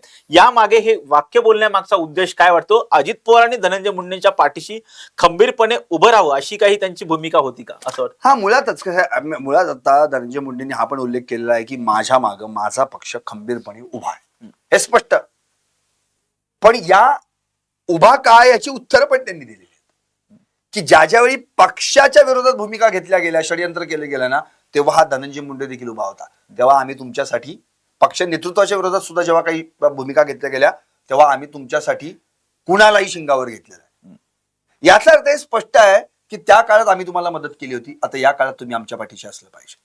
आणि हे क्लिअर आहे ना, कारण की मुळातच कसं आहे, दादा आणि धनंजय मुंडे यांचं काही म्हणजे आपण जे म्हणतो संबंध ते का काल परवाचे आहेत का? नाही ना. अहो, त्यांना विरोधी पक्ष नेत्यापासून आतापर्यंत जर आपण पाहिलं तर ते दोघेही एकत्र आहेत. म्हणजे धनंजय मुंडे एकीकडे आणि दादा एकीकडे असं घडलंय का? नाही. पहाटेच्या शपथविधीला सुद्धा धनंजय मुंडे गेलेच होते ना, पण आज त्यांनी तो खुलासा केलेला आहे की बाबा हे करू नका, मी पाया पडतो. तरी सुद्धा दादानी केलं, पण तरी सुद्धा त्यांच्याबरोबर राहावं लागलं. पण नंतर दबाव आला, काय झालं, आणि मग धनंजय मुंडे त्यातून काढता पाय घेतला. याचा अर्थ या सगळ्या गोष्टींचा आत्ता सुद्धा दादांनी जे बंड केलं, धनंजय मुंडे गेलेच ना त्यांच्याबरोबर. याचा अर्थ त्यावेळीची वेळ चुकली होती. धनंजय मुंडेंना असं म्हणायचं त्यावेळीची वेळ चुकली होती, आताची वेळ बरोबर होती. म्हणजे एवढं सगळं होऊन सुद्धा लोकसभेला अपयश आलं, बरोबर. तरी सुद्धा धनंजय मुंडेंनी पक्ष सोडला का? नाही. उलट धनंजय मुंडेंनी विधानसभेला महाराष्ट्रात दुसऱ्या क्रमांकाची मतं घेऊन दाखवली. आणि आता ते म्हणाले पण की मी दुसऱ्या क्रमांकाची मतं मिळवली म्हणून इतरांचा सळफळाट होतोय, इतरांना त्रास होतोय, अशी देखील भूमिका त्यांनी मांडली. सर, ज्या संतोष देशमुख हत्या प्रकरणामध्ये जर पाहिलं तर धनंजय मुंडेंचा राजीनामा मागितला जातोय. त्याचं महत्वाचं कारण म्हणजे जो वाल्मिक कराड आहे तो धनंजय मुंडेंच्या जवळचा आहे. त्या वाल्मिक कराडने पूर्ण या घटनेच्या बाबतीमध्ये एक प्लॅनिंग केलं होतं असा आरोप जो आहे तो जनतेमधून केला जातोय. जर पाहतोय तर महाराष्ट्रभर आक्रोश मोर्चे निघतात. आज छत्रपती संभाजीनगरमध्ये सुद्धा आक्रोश मोर्चा निघालेला होता आणि या मोर्चामध्ये सुद्धा धनंजय मुंडेंच्या राजीनाम्याची मागणी करण्यात आलेली आहे. एका बाजूला आपण पाहतोय की आक्रोश मोर्चांमधून राजीनाम्याची मागणी होते, आक्रोश मोर्चांमधून धनंजय मुंडे वाल्मिक कराडला पाठीशी घालतायत असा आरोप होते. तर दुसऱ्या बाजूला नवसंकल्प शिबिरामधून राष्ट्रवादीच्या अजित पवार धनंजय मुंडेंना थेटपणे धनंजय तुझी गाडी सुसाट चाललेली आहे असं म्हणतायत. त्यामुळे कुठेतरी या प्रकरणाकडे तुम्ही कसं बघता? आता जन आक्रोश मोर्चाचा उल्लेख केलास, तिथे तर मनोज जरांगेने अतिशय आक्रमकरित्या भाषण केलेलं आहे की मुंडेंची टोळी चटणीला सुद्धा ठेवणार नाही, असं त्या ठिकाणी आक्रमक केलेलं आहे. आणि पाप तुम्ही करायची आणि नाव वैद्यनाथाला असं सुद्धा त्यांनी विचार केला. आणि मुळात तिकडे अंजलिया दमानिया पण आक्रमक झालेले आहेत, त्यांच्यासोबत मनोज जरांगे आक्रमक झालेले आहेत. आणि ही आक्रमक भाषणं जी जन आक्रोश मोर्चातून होत आहेत याच्यातनं हे स्पष्ट आहे की त्यांनी असं क्लिअर दिलेला आहे इशारा की वाल्मिक कराडांच्याही पुढची जे कोण आहेत ना किंवा त्यांची जी टोळी आहे त्या टोळीला संपवण्याचा इशारा या ठिकाणी मनोज जरांगेंनी दिला. याच्या आधी देखील तो वारंवार इशारा दिलेला आहे. सर, आपण पाहतोय की आता या प्रकरणामध्ये SIT मार्फत तपास सुरू आहे. या प्रकरणाचा CID तपास करतोय. या प्रकरणामध्ये जर पाहिलं तर सर 8 जणांवरती जे आहे मकोका अंतर्गत कारवाई करण्यात आलेली आहे. त्यांना ताब्यातही घेण्यात आलेलं आहे. परंतु या प्रकरणामधला कृष्णा आंधळे अद्याप सापडत नाही. आक्रोश मोर्चे महाराष्ट्रभर निघतायत. छत्रपती संभाजीनगरमध्ये सुद्धा आक्रोश मोर्चा निघतोय. हा आरोपी अजून का सापडत नाही? जी बंदूक होती, माफ करा, जो मोबाईल होता तो मोबाईल सुद्धा सापडत नाहीये. त्यामुळे तपासात अडथळा निर्माण होतोय असं वाटतंय का सगळं? नाही, मुळात प्रश्न असा आहे की कृष्णा आंधळे अजून का नाही, म्हणजे कृष्णा आंधळेचं काय झालं असा आता प्रश्न विचारायला लोकांनी सुरुवात केलेली आहे. तो आता नाव घेतलंच म्हणून बऱ्याच लोकांना हे आठवलं असेल, अरे हो खरंच की अजून एक आरोपी फरार. म्हणजे आणखी जर मीडियाने हे नाव जर घ्यायचं की मीडिया विसरली किंवा त्याच्यापासून दूर झाली त्या गोष्टीपासून, तर काही दिवसांनी कृष्णा आंधळे सापडला अशी पोलिसांकडूनच बातमी येईल, किंवा कृष्णा आंधळे शरण आला अशी पोलिसांकडून बातमी येईल, किंवा अरे हो कृष्णा आंधळा राहिलाय की अजून पकडायचा, अशा मग मीडियातून बातमी यायला लागते. म्हणजे हा प्रॉब्लेम असा झालेला आहे की फोकस्ड आता जे पकडलेले आरोपी आहेत त्यांच्यावर आहे. बरोबर. त्याच्या मागे तर SIT आणि CID तर लागलेलीच आहे. त्यामुळे तो मुद्दा चालूच आहे. जनाक्रोश मोर्चाचा जर आता आपण विचार केला तर त्या मोर्चामध्ये पंकजा माफ करा, मनोज जरांगे यांनी तर स्पष्टपणे आपली भूमिका मांडलेली आहे की कोणत्याही परिस्थितीत धनंजय मुंडे आणि त्यांच्या टोळीचा मी संपवणार. दुसरी गोष्ट त्यांनी एवढं पण सांगितलंय की पाप तुम्ही करायचं आणि नावं वैद्यनाथाला ठेवायची, असं देखील ते बोलले. म्हणजे सगळ्या धनंजय मुंडेंच्या विरोधातल्या प्रतिक्रिया आहेत. अंजलीताई दमानिया यांनी देखील स्पष्टपणे म्हटलेलं आहे की तुम्ही बीड जे काही हे करून ठेवलेलं आहे, दहशत माजून ठेवलेलं आहे, ते आम्ही पवित्र करायला निघालोय. आणि आणखी एक प्रकाश सोळुंके यांच्या विशिष्ट नाव न घेता जरी धनंजय मुंडेंनी आज त्यांच्या भाषणात उल्लेख केला नसला, म्हणजे नाव घेणं टाळलं प्रकाश सोळुंकेंचं, कारण की ते असं म्हणाले होते की आपल्याच पक्षातले माणसं दादांच्या कानाला लागतात आणि वस्तुस्थिती लपवतात. तर त्या प्रकाश सोळुंकेंची देखील आता प्रतिक्रिया आलेली आहे आणि त्यांनी स्पष्टपणे म्हटलंय की नैतिकतेच्या भावनेतून मुंडेंनी राजीनामा द्यायला हवा. म्हणजे अजूनही ते राजीनाम्याची मागणीच करतायत. म्हणजे राजीनाम्याची मागणी प्रकाश सोळुंकेंची आहे. सुरेश दत्त काय म्हणतात, मी कधी राजीनामा मागितला, मी काय राजीनामा मागितलेला नाहीये. म्हणजे प्रत्येक जण आपापल्या भूमिकेवर अजूनही ठाम आहे आणि त्या भूमिकेला आता धनंजय मुंडे उत्तर देणार का प्रत्येक वेळी, का पुन्हा एकदा मौनम सर्वार्थ साधनम म्हणून थांबणार आहेत? कारण की ह्या गोष्टीत एक तर क्लिअर झालेला आहे, त्यांचा राजीनामा घेण्याची आता तरी शक्यता दिसत नाही. कारण की आज दादांनी जो पूर्णविराम धनंजय मुंडेंनी आपल्या मागे असलेला वावटळ शांत करण्याचा भाषणातून पूर्णविराम दिलेला आहे, असं स्वतः जर दादा म्हणाले असतील तर दादांना हेच सांगायचंय की मुंडेंनी त्यांची बाजू मांडली आहे. सर, एवढा जनतेतून विरोध होतोय सर, तरीही दादा मुंडेंना पाठीशी घालतात. जे दादा स्पष्ट वक्ते म्हणून ओळखले जातात, ज्या दादांनी सिंचन घोटाळ्याच्या बाबतीमध्ये श्वेतपत्रिका निघाल्याच्या नंतर राजीनामा दिला होता, जे दादा आपल्या काकांवरती ज्यावेळेस ईडीची नोटीस आली काकांना, त्यावेळेस आमदारकीचा राजीनामा देतात. ते दादा जनतेमधून धनंजय मुंडेंच्या राजीनाम्याची एवढी मागणी होत असताना धनंजय मुंडेंना पाठीशी घालतात. यामागे कारण काय वाटतं सर? काय नाही, खरंय. म्हणजे मुळात आता काय परिस्थिती आहे आत्ताची, किंवा दादा असं धनंजय मुंडेंवर पहिल्यापासून जर आपण पाहिलं, पहिल्या दिवसापासून त्यांच्या भेटीगाठी झाल्या, त्या भेटीगाठीच्या दरम्यान जर आपण पाहिलं तर कायम दादांनी ही भूमिका अशी ठेवलेली आहे, अहो दोषच अजून त्यांच्यावर नावच नाही त्यांचं आलं तर त्याची चौकशी कुठे करायची? स्वतः पत्रकार दादांनी म्हटले होते, नाही तुझं नावच नाही तर चौकशी कशी करणार? बरोबर ना? थेट ते बोलले. दुसरी गोष्ट की अरे अजून त्यांच्यावर दोषच सिद्ध झालेला नाहीये, की आरोप कुठला ठेवण्यात आले नाही, कशा काय धनंजय मुंडेंची आम्ही चौकशी करणार? दुसरी गोष्ट, राजीनामा का घ्यायचा आम्ही त्यांचा?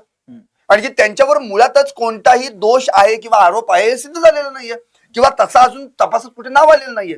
इव्हन कशाला, काल आठवते आपल्याला दिलीप वळसे, आपण काल लाईव्हला जेव्हा बसलो होतो त्या दिलीप वळसे पाटलांनी स्पष्ट भूमिका सांगितली होती की न्यायालयानं अजूनही या धनंजय मुंडेंना कुठे दोषी ठरवलेलं नाहीये किंवा त्यांच्यावर कुठला आरोप केलेला नाहीये, तर कशा पद्धतीनं आपण त्यांचा राजीनामा घ्यायचा? याचा अर्थ हे स्पष्ट आहे की प्रत्येक काही म्हणजे राष्ट्रवादीतले काही नेते धनंजय मुंडेंना वाचवण्याचा प्रयत्न करतात, किंवा वाचवण्याचा म्हणण्यापेक्षा इन द सेन्स धनंजय मुंडेंच्या बाजूने थेट आपण बोलूया. आणि काही नेते मात्र धनंजय मुंडे यांचा राजीनामा घेतला जावा असं म्हणतात. त्यात प्रकर्षानं नाव येतं त्या प्रकाश सोळुंकेंचं, बीड जिल्ह्यातलेच आहे. बरोबर. आणि विशेष आहे की म्हणजे त्यांच्या पक्षाचे आहेत. प्रॉब्लेम म्हणजे मुळात काय, धनंजय मुंडेंचा जो रोख आहे ना, तो सगळा रोख जो आहे तो माझ्या पक्षातले काही जे असे नेते आहेत जे मला या ठिकाणी अडचणीत आणतायत, महायुतीचे देखील नेते ठरवून मला टार्गेट करतात. सर, हे पक्षांतर्गत जे स्पर्धक आहेत धनंजय मुंडेंचे, जे धनंजय मुंडेंच्या राजीनाम्याची मागणी करतायत, आता थेटपणे अजित पवारांनी धनंजय मुंडेंना एक प्रकारे आपण क्लीन चिट दिली असं म्हणू शकतो. तर आपण आता हे जे नेते आहेत जे की अजित पवार यांच्या पक्षातले आहेत, त्यांना कुठेतरी शांत अजित पवार करू शकतात असं वाटतं? नाही, मला असं म्हणायचं की खरं म्हणजे अजितदादांनी आज त्यांना भाषण करण्याची संधी दिली ना, त्याच वेळी मी हा विचार केला किंवा मला असं वाटलं की अजितदादांनी त्यांना त्यांची बाजू मांडण्याची संधी दिलेली आहे. बाजू मांडण्याची संधी दिली, हे स्पष्ट झालेलं आहे. आणि त्यांनी त्याचा पूर्ण फायदा घेतला. कोणी? धनंजय मुंडेंनी पूर्ण फायदा. तू मला सांग, सगळ्या नेत्यांची भाषणं झाली असणार आहेत तिथे? मोजक्या नेत्यांची, मोठ्या नेत्यांची भाषणं झाली असणार का नसणार आहेत? त्यात भाषण सगळ्यात महत्वाचं कोणाचं पुढे आलं? धनंजय मुंडेंचं. का? आता सगळ्या लोकांचा मुळातच कोणत्या भाषणाकडे बघण्याचा रोग जास्त होता, तर धनंजय मुंडे आता काय म्हणणार आहे. दुसरी गोष्ट तू पाहिलंस, राष्ट्रवादीचे अधिवेशन आहे, फारसं मीडियामध्ये त्याची हे नाही झाली, चर्चा नाही झाली. पण चर्चा आता कधी व्हायला लागली ती? धनंजय मुंडेंच्या भाषण. एक्झॅक्टली. जसं आपण एक पाहिलं, भाजपचं जे अधिवेशन होतं, त्या भाजपच्या अधिवेशनाला दस्तूर खुद्द केंद्रीय गृहमंत्री आले होते, अमित शहा. त्यावेळी मग काय झालं? पहिल्यांदा की कोण बोलणार आहे? अरे अमित शहा बोलणार आहेत, म्हणजे अमित शहा काय बोलणार आहेत, हा एक जसा ट्रेंड त्यावेळी आला होता. आता पहिल्यांदा धनंजय मुंडे उपस्थित राहणार का नाही, हा पहिला प्रश्न. बर, दांडीच मारली पहिल्या दिवशी, म्हणजे आताच नाही, आता नाहीच येणार ते.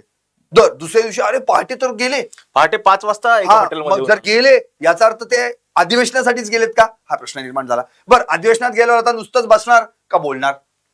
बरं, बोलल्यानंतर दादांनी भाषण केलं, दादांनी कौतुकही केलं. याचा अर्थ तुला असं वाटत नाही या सगळ्या गोष्टी ज्या आहेत ही कडी आहे? एक डॉट्स जर तू जोडले की ठीक आहे, या, ठीक आहे, पहाटे या, ठीक आहे, या अधिवेशनाला, बरं ठीक आहे, बसा, बरं बोला आता. म्हणजे तुम्हाला भूमिका मांडण्याची संधी दिली, तुमच्या राष्ट्रीय पक्षाच्या नेत्यानं तुम्हाला संधी दिली की तुम्ही आता बोलायला हवं आणि या सगळ्या गोष्टींवर चुप्पी तोडायला हवी. आता चुप्पी तोडणं म्हणजे तरी काय, तर तुमच्यावर जे केलेले आरोप आहेत ते किमान त्याचं खंडन तरी करा. कारण की आठवते तुला, धनंजय मुंडेंनी याच्या आधी देखील कुठेच आपण की बाबा हे आरोप खोटे, अजिबात धनंजय मुंडे बोललेच नाही, बरोबर. याच्या आधी फक्त एवढंच म्हणायचे, माझा संबंध नाहीये, त्यांना फाशीच्या याच्यावर फास्ट ट्रॅक मध्ये केस चालवा, खटला चालवा, फाशीच्या शिक्षेपर्यंत त्यांना पोहोचवा, असं तसं सगळं. आता मात्र ते कुठे ना कुठेतरी वैयक्तिकरित्या बोलायला लागले. सर, आज जर आपण पाहिलं तर धनंजय मुंडे आज थेटपणे प्रसार माध्यमांशी त्यांनी बातचीत केली, त्यानंतर थेटपणे त्यांचा कॉन्फिडन्स लेवल सुद्धा आज दिसत होता आणि त्यानंतर थेटपणे शिबिरामध्ये जाऊन भाषण केलं, मार्गदर्शन केलं. त्यामुळे धनंजय मुंडे आता परत एकदा राज्याच्या राजकारणामध्ये अगदी आधीच्या सारखे सक्रिय होतील असं वाटतंय. निश्चित. पण जोपर्यंत या गोष्टीचा आता तडा लागत नाही किंवा ते धसाच जात नाही प्रकरण, की नेमकं कनेक्शन आहे का, जर ते असेल तर मात्र मग तो प्रश्न पडू शकतो. आणि तोपर्यंत म्हणजे मी तर म्हणतोय, ज्या धनंजय मुंडेंना काही दिवसांपूर्वी साईडलाईनला केलं होतं की अरे दादांनी म्हणजे महायुतीनं मोदींच्या क्लासला देखील त्यांना बसू दिलं नाही, धनंजय मुंडेंना नको तिथे काहीतरी क्लासेस नको, पुन्हा मीडियामध्ये काहीतरी त्याच्याबद्दल येणार. नंतर काही बैठका झाल्या, त्या बैठकांमध्ये पण अर्धवट सोडून त्यांना पाठवण्यात आलं, परळीला जायला सांगितलं. म्हणजे याचा अर्थ साईडलाईन केलं गेलं का? कालचं पालकमंत्रीपद पण त्यांना दिलं नाही. मी आता तर म्हणले की आता जवळपास संपलं. काल ज्यांना पालकमंत्रीपद नाकारलं, आज त्यांचं कौतुक केलं गेलं, बरोबर ना? म्हणजे याचा अर्थ पालकमंत्रीपद असो नसो, अरे पालकमंत्री मीच आहे ना, तुझ्याच पक्षाचा नेता आहे ना पालकमंत्री आज. बाकीचं काय करायचंय? बीड जिल्हा सुधारवण्याचं मत आहे ना. आणि बऱ्याच नेत्यांनी मांडलं पण होतं काय की बाबा अजितदादांनी पालकमंत्रीपद स्वीकारावं म्हणून, तर ते तर स्वीकारलंच ना. सर, आज आणखी एक महत्वाची बाब म्हणजे वाल्मिक कराडच्या ज्या संपत्ती आहे सर, त्या पुढे येताना पाहायला मिळत आहेत. जर आपण पाहिलं तर पिंपरी चिंचवडमध्ये वाल्मिक कराडची जी पहिली पत्नी आहे मंजिली कराड, तिच्या नावे संपत्ती आढळलेली आहे. वाल्मिक कराडच्या नावे सुद्धा एक फ्लॅट आढळलेला आहे, मंजिली कराडच्या नावे सुद्धा फ्लॅट आढळलेला आहे. एक काळेवाडी फाटा आणि दुसरा जो पाहिलं तर वाकडमध्ये फ्लॅट आढळलेले आहेत. त्याबरोबर दुसरी जी पत्नी आहे ज्योती जाधव, तिच्या नावे सुद्धा हडपसर आणि आपण पाहिलं तर खराडीमध्ये फ्लॅट आढळलेले आहेत. आणि त्यामुळे ज्या पद्धतीने वाल्मिक कराडच्या संपत्त्या पुढे येत आहेत, त्यामुळे कुठेतरी या प्रकरणामध्ये ईडीची एंट्री होऊ शकते का? आणि आज धनंजय मुंडेंना थेटपणे प्रसार माध्यमांनी प्रश्न विचारला होता, तुमचे आणि वाल्मिक कराडचे आर्थिक हितसंबंध आहेत असा आरोप केला जातोय. त्यावरती त्यांनी त्याचं खंडन केल्याचंही पाहायला मिळालं. या प्रकरणामध्ये आता ईडीची एंट्री होऊ शकते. नक्कीच. म्हणजे आता मी तर म्हणतो की ईडीची एंट्री होणं म्हणजे वाल्मिक करायला आणखी एका कुठल्या तरी तपासात अडकवणं म्हणण्यापेक्षा त्याला त्या गुन्ह्याचं कलम लागणं आणि मग वाल्मिक कराराच्या त्या दृष्टिकोनातून तपास सुरू होणं. पण ते काय होईल मग मनी लॉन्ड्रिंगच्या तपासात जर त्याला घेतलं तर मग या तपासाचं काय? आणि हा तपास आपल्यासाठी अत्यंत महत्वाचा ठरतो. आणि भविष्यात त्याला मनी लॉन्ड्रिंगच्या तपासात कधी घेतलं जाईल मला असं वाटतंय की जोपर्यंत हा तपास पूर्ण होत नाही, कारण की आता मुळातच त्याच्यावर मकोका लागलेला आहे, त्यामुळे तो आत आहे.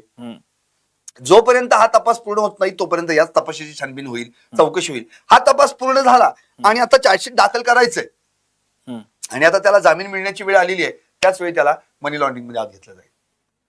म्हणजे एका तपासातून पूर्णपणे त्याला बाजूला करून दुसऱ्या तपासामध्ये टाकलं जाईल. पण इकडे तो आता विचार केला तर जसं एक मध्ये रान पेटवण्यात आलं मराठा विरुद्ध वंजारा अशा दोन जातीमध्ये, धनंजय मुंडेंनी देखील त्याचा उल्लेख केलाय की एका जात म्हणून त्यांनी एक त्यांचं वाक्य आहे, मात्र या घटनेच्या आडून जात म्हणून एका समाजाला जाणीवपूर्वक गुन्हेगार ठरवले जात आहे. आता मला ह्याच वाक्यावर म्हणायचंय, तुझ्या मनातला पण तोच प्रश्न आहे. परत आपण ते वाक्य लक्षात घेऊयात. या घटनेच्या आडून जात म्हणून एका समाजाला जाणीवपूर्वक गुन्हेगार ठरवले जात आहे. एका समाजाला जाणीवपूर्वक गुन्हेगार ठरवले जात आहे म्हणजे काय म्हणायचंय, एका समाजातलेच या आता घटनेमध्ये आरोपी आहेत, बरोबर? गुले, चाटे, केदार, कराड ही सगळे है ना. मग त्यांना गुन्हेगार ठरवलं जात आहे. याचा अर्थ तुम्हाला असं म्हणायचंय का मुंडे साहेब की ते गुन्हेगार नाहीयेत? ते गुन्हेगार आहेत ना. ते कोणत्या जातीच्या हा विषय इथे येतोच कुठे? ते गुन्हेगार आहेत हे बघा ना. त्यांना आणि गुन्हेगार ठरवलं जाते कसं काय म्हणताय, ज्यांच्यावर ऑलरेडी दाखल आहेत. आणि तेच म्हणतायत गुन्हेगाराला जात नसते. हा, आणि तुम्हीच म्हणताय गुन्हेगाराला जात नसते. बरं, दुसरी गोष्ट, हे जे कोण आहेत ना यांच्यावर काय राज्यातनं कालपरवा गुन्हेगार झालेत का? हे नाही, पहिलीच वेळ आहे असं नाही ना. अहो चार्जशीट काढून आठवते मला वाटतं तू तो विषय मांडला होता, खून खुनाचा प्रयत्न. याच्यातले सगळे आरोपी काढा, कॉमन गुन्हे आहेत त्यांच्यावर. खून खुनाचा प्रयत्न, अपहरण खंडणी, बरोबर? वाल्मिक कराड आता सांगितलं असं जातोय, म्हणजे त्यांच्या वकिलांनी असं म्हटलं, वाल्मिक कराडवर याच्यापूर्वी जे 14 गुन्हे दाखल होते त्यातले 12 गुन्हे दोषमुक्त आहेत. फक्त 2च गुन्हे आहेत आणि ते पण कुठले? राजकीय आंदोलनांचे म्हणे. अरे मग ते 12 गुन्हे होते, दोषमुक्त कसे झाले हे तर पहिले कळू देत. मग एक गुन्हा दाखल करायचा आणि दोषमुक्त व्हायचं, ही कुठली पद्धत आहे? सर, उद्या वाल्मिक कराडच्या जामिनावरती सुनावणी होणार आहे केस न्यायालयामध्ये. उद्या काय घडू शकतं, नेमका जामीन मिळू शकतो त्याला? आज त्यांच्या वकिलांनी हे स्पष्ट केलेलं आहे की उद्या आम्ही न्यायालयीन सुनावणी जी होणार आहे, काल त्यांना जाता आलं नव्हतं प्रकृती अस्वास्थ्यामुळे, म्हणून कोर्टाकडनं तारीख मागून घेण्यात आली. ती तारीख त्यांना मिळालेली आहे आणि उद्या कोर्टापुढे आता ती पुन्हा एकदा इन कॅमेरा होणार की वाल्मिक कराडला प्रत्यक्षात तिथे नेलं जाणार याचं अजून उत्तर मिळालेलं नाही. दुसरी गोष्ट म्हणजे वाल्मिक कराडला खंडणीच्या गुन्ह्यात जामीन मंजूर होणार का नाही याचं उत्तर उद्या मिळणार आहे. पण त्यांच्या वकिलांनी असं सांगितलेलं आहे की मुळातच वाल्मिक कराडचा खंडणीच्या गुन्ह्यातला जो काही तपास आहे तो पूर्ण झालेला आहे आणि यापूर्वी 14 तारखेला त्यांना न्यायालयीन कोठडी मिळालेली देखील आहे.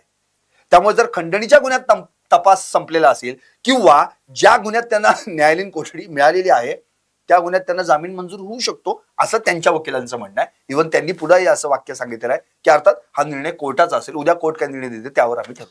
त्याबरोबरच वाल्मिक कराडचं सर अमेरिका कनेक्शन सुद्धा जोडण्यात येते, अशा बातम्या येतात. हे प्रकरण काय? नक्की, पण त्यांच्या वकिलांनी असं म्हटलेलं आहे की असं कोर्टात कुठेही सादर केलं गेलेलं नाही. ह्या ज्या काही बातम्या आलेल्या आहेत या संदर्भात कोर्टात याचा एकही प्रूफ सादर केला गेलेला नाही. म्हणजे आपण ज्या काही बातम्या पाहतोय त्या तपासात आलेल्या असतील पण अजूनही कोर्टासमोर सादर केल्या गेलेल्या नसतील. त्यामुळे कदाचित त्यांच्या वकिलांनी याबाबत काही सांगितलेलं. निश्चितपणे सर, आज आपण पाहिलं की ज्या पद्धतीनं आज नवसंकल्प शिबिर राष्ट्रवादी काँग्रेस पक्षाचं जे होतं त्या पक्षाच्या शिबिरामध्ये धनंजय मुंडे जे की कालच्या पहिल्या दिवशी गैरहजर होते आणि आज थेटपणे त्यांनी जे आहे आजचं जे आक्रमक भाषण केलं आणि त्या भाषणाच्या नंतर ज्या पद्धतीनं दादांनी, अजित पवारांनी त्यांना सांगितलं की धनंजय तुझी गाडी आता सुसाट सुटलेली आहे, त्यामुळे कुठेतरी धनंजय मुंडेंचा वेगळ्या प्रकारचा कॉन्फिडन्स लेवल सुद्धा वाढल्याचं पाहायला मिळालेलं होतं.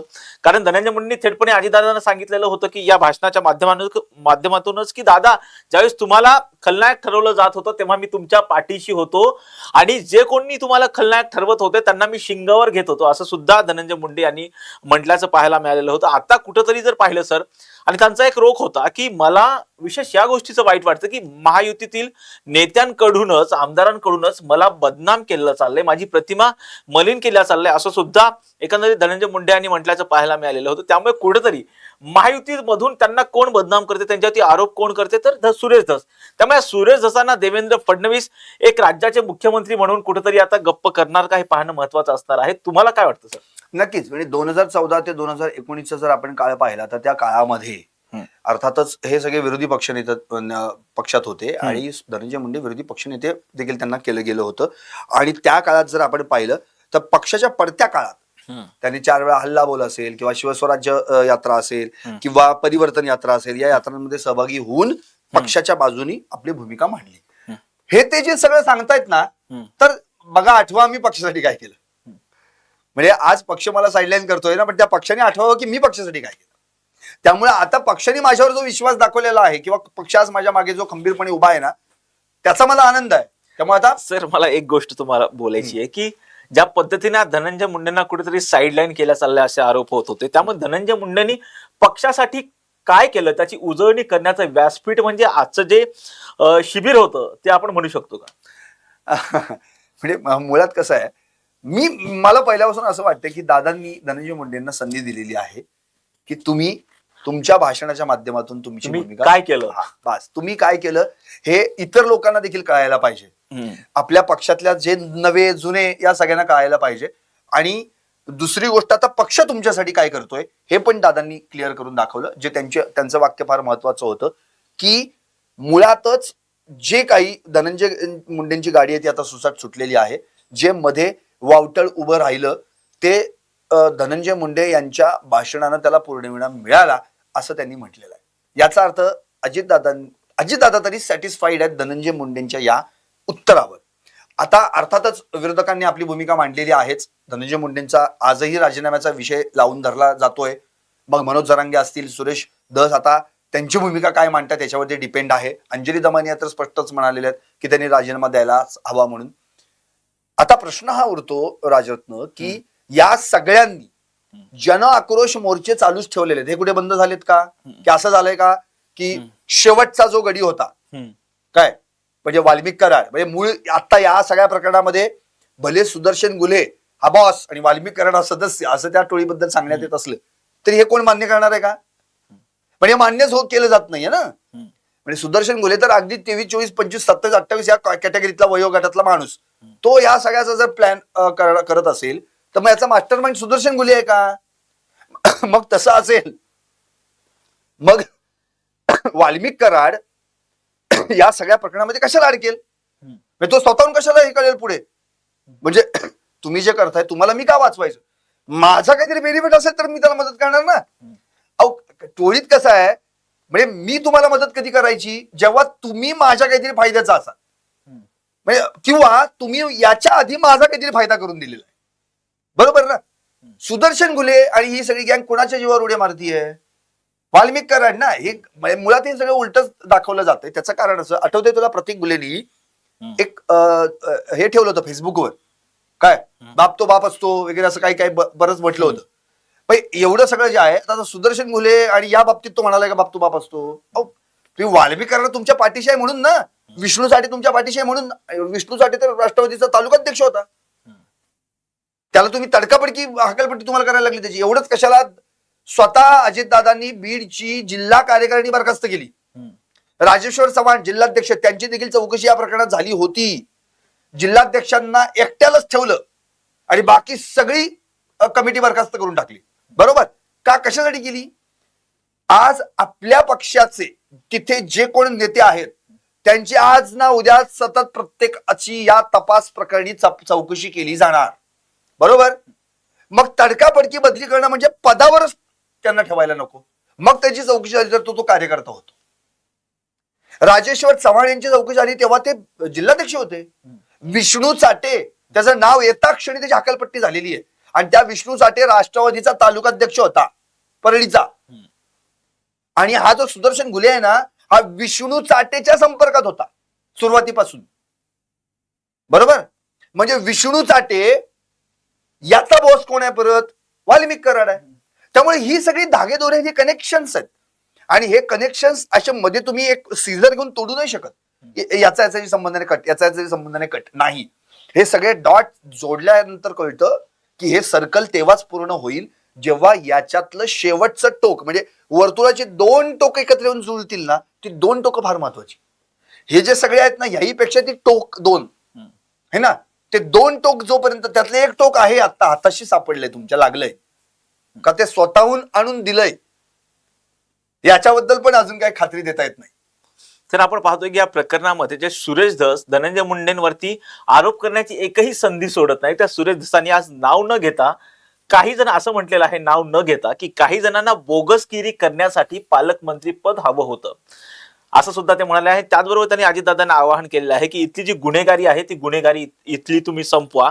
इथं काही आणलं नाही तरी चालेल, परंतु इथले जे स्थलांतरण होत आहे बाहेर, इथून जी लोक बाहेर कामासाठी जात आहेत ते तुम्ही थांबवा आणि इथला विकास करा. आणि इथले जे आधी पालकमंत्री होते त्यांनी पक्षपातीपणाची भूमिका इथे घेतलेली आहे असं सुद्धा ते म्हणाले. नक्कीच. आणि आता एक असा पण एक सूर निघतोय, मुळात तुला आठवत असेल जेव्हा धनंजय मुंडे पालकमंत्री होते या सगळ्या काय म्हणतो आपण त्याला, या प्रकरणाचे म्हणजे आतापर्यंत त्याच्या आधीचे पालकमंत्रीपद होते धनंजय मुंडेंकडे होतं, पण त्यावेळी काय म्हटलं गेलं, वाल्मिक कराडच प्रतिपालकमंत्री होता. बरोबर. आता चित्र काय झालंय, आता अजितदादा पालकमंत्री आहेत, मग आता प्रतिपालकमंत्री कोणाला म्हणायचं. म्हणजे प्रश्न हा उरतो की तुम्ही म्हणजे मग अदृश्य पालकमंत्री, मी तर म्हणतो अदृश्य पालकमंत्री कोण मग असं म्हणायचं का बीडला हक्काचा पालकमंत्री कधी मिळणार. हा म्हणजे किंवा मुळात असं म्हणायचंय की म्हणजे पालकमंत्री संकल्पना काय होती, त्या त्या जिल्ह्याची कमांड किंवा त्या त्या जिल्ह्याची माहिती असणारी व्यक्ती, त्या त्या जिल्ह्याची क्षमता, त्या जिल्ह्यातली ताकद याच्यावर त्या जिल्ह्याचा पालकमंत्री ठरतो. आता पालकमंत्रीची व्याख्याच बदललीत तुम्ही, बरोबर ना. मुख्यमंत्र्यांनी आधी बीडचं पालकमंत्रीपद स्वीकारावं असं म्हटलं गेलं, पण देवेंद्र फडणवीस जेव्हा मागच्या वेळी उपमुख्यमंत्री होते तेव्हा देखील त्यांनी गडचिरोली घेतली होती, गडचिरोलीचं पालकत्व घेतलं होतं. आणि यावेळी तर ते मुख्यमंत्री झाल्यानंतरही त्यांनी गडचिरोलीचं पालकमंत्रीपद घेतलेलं आहे. दुसरी गोष्ट, त्यांच्यासोबत आशिष जयस्वाल म्हणून आहेत, म्हणजे त्यांना सहपालकमंत्री म्हणून.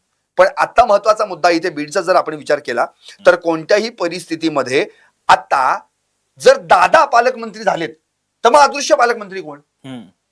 कारण की त्यावेळी अदृश्य पालकमंत्री कोण होता, वाल्मिक कराड होता जेव्हा धनंजय मुंडे पालकमंत्री होते. असा विरोधकांचा हे आहे ना, सूर आहे ना. विरोधक काय म्हणायचे, जे जगमित्र जे कार्यालय आहे ज्यात धनंजय मुंडेंनी परवा जनता दरबार घेतला, तिथं तो कोणाचं कार्यालय आहे, ते वाल्मिक कराडचं कार्यालय आहे. वाल्मिक कराडच तिथे सगळे घेत होता ना, ते काय जनता दरबार वगैरे. आणि मग जर तेव्हा प्रतिपालकमंत्री म्हणून त्याची प्रतिमा पुढे आली होती, आता अदृश्य पालकमंत्री कोण मग, हा प्रश्न आता लोकांना पुढे येतोय ना. लोक त्याची चर्चा करायला लागली.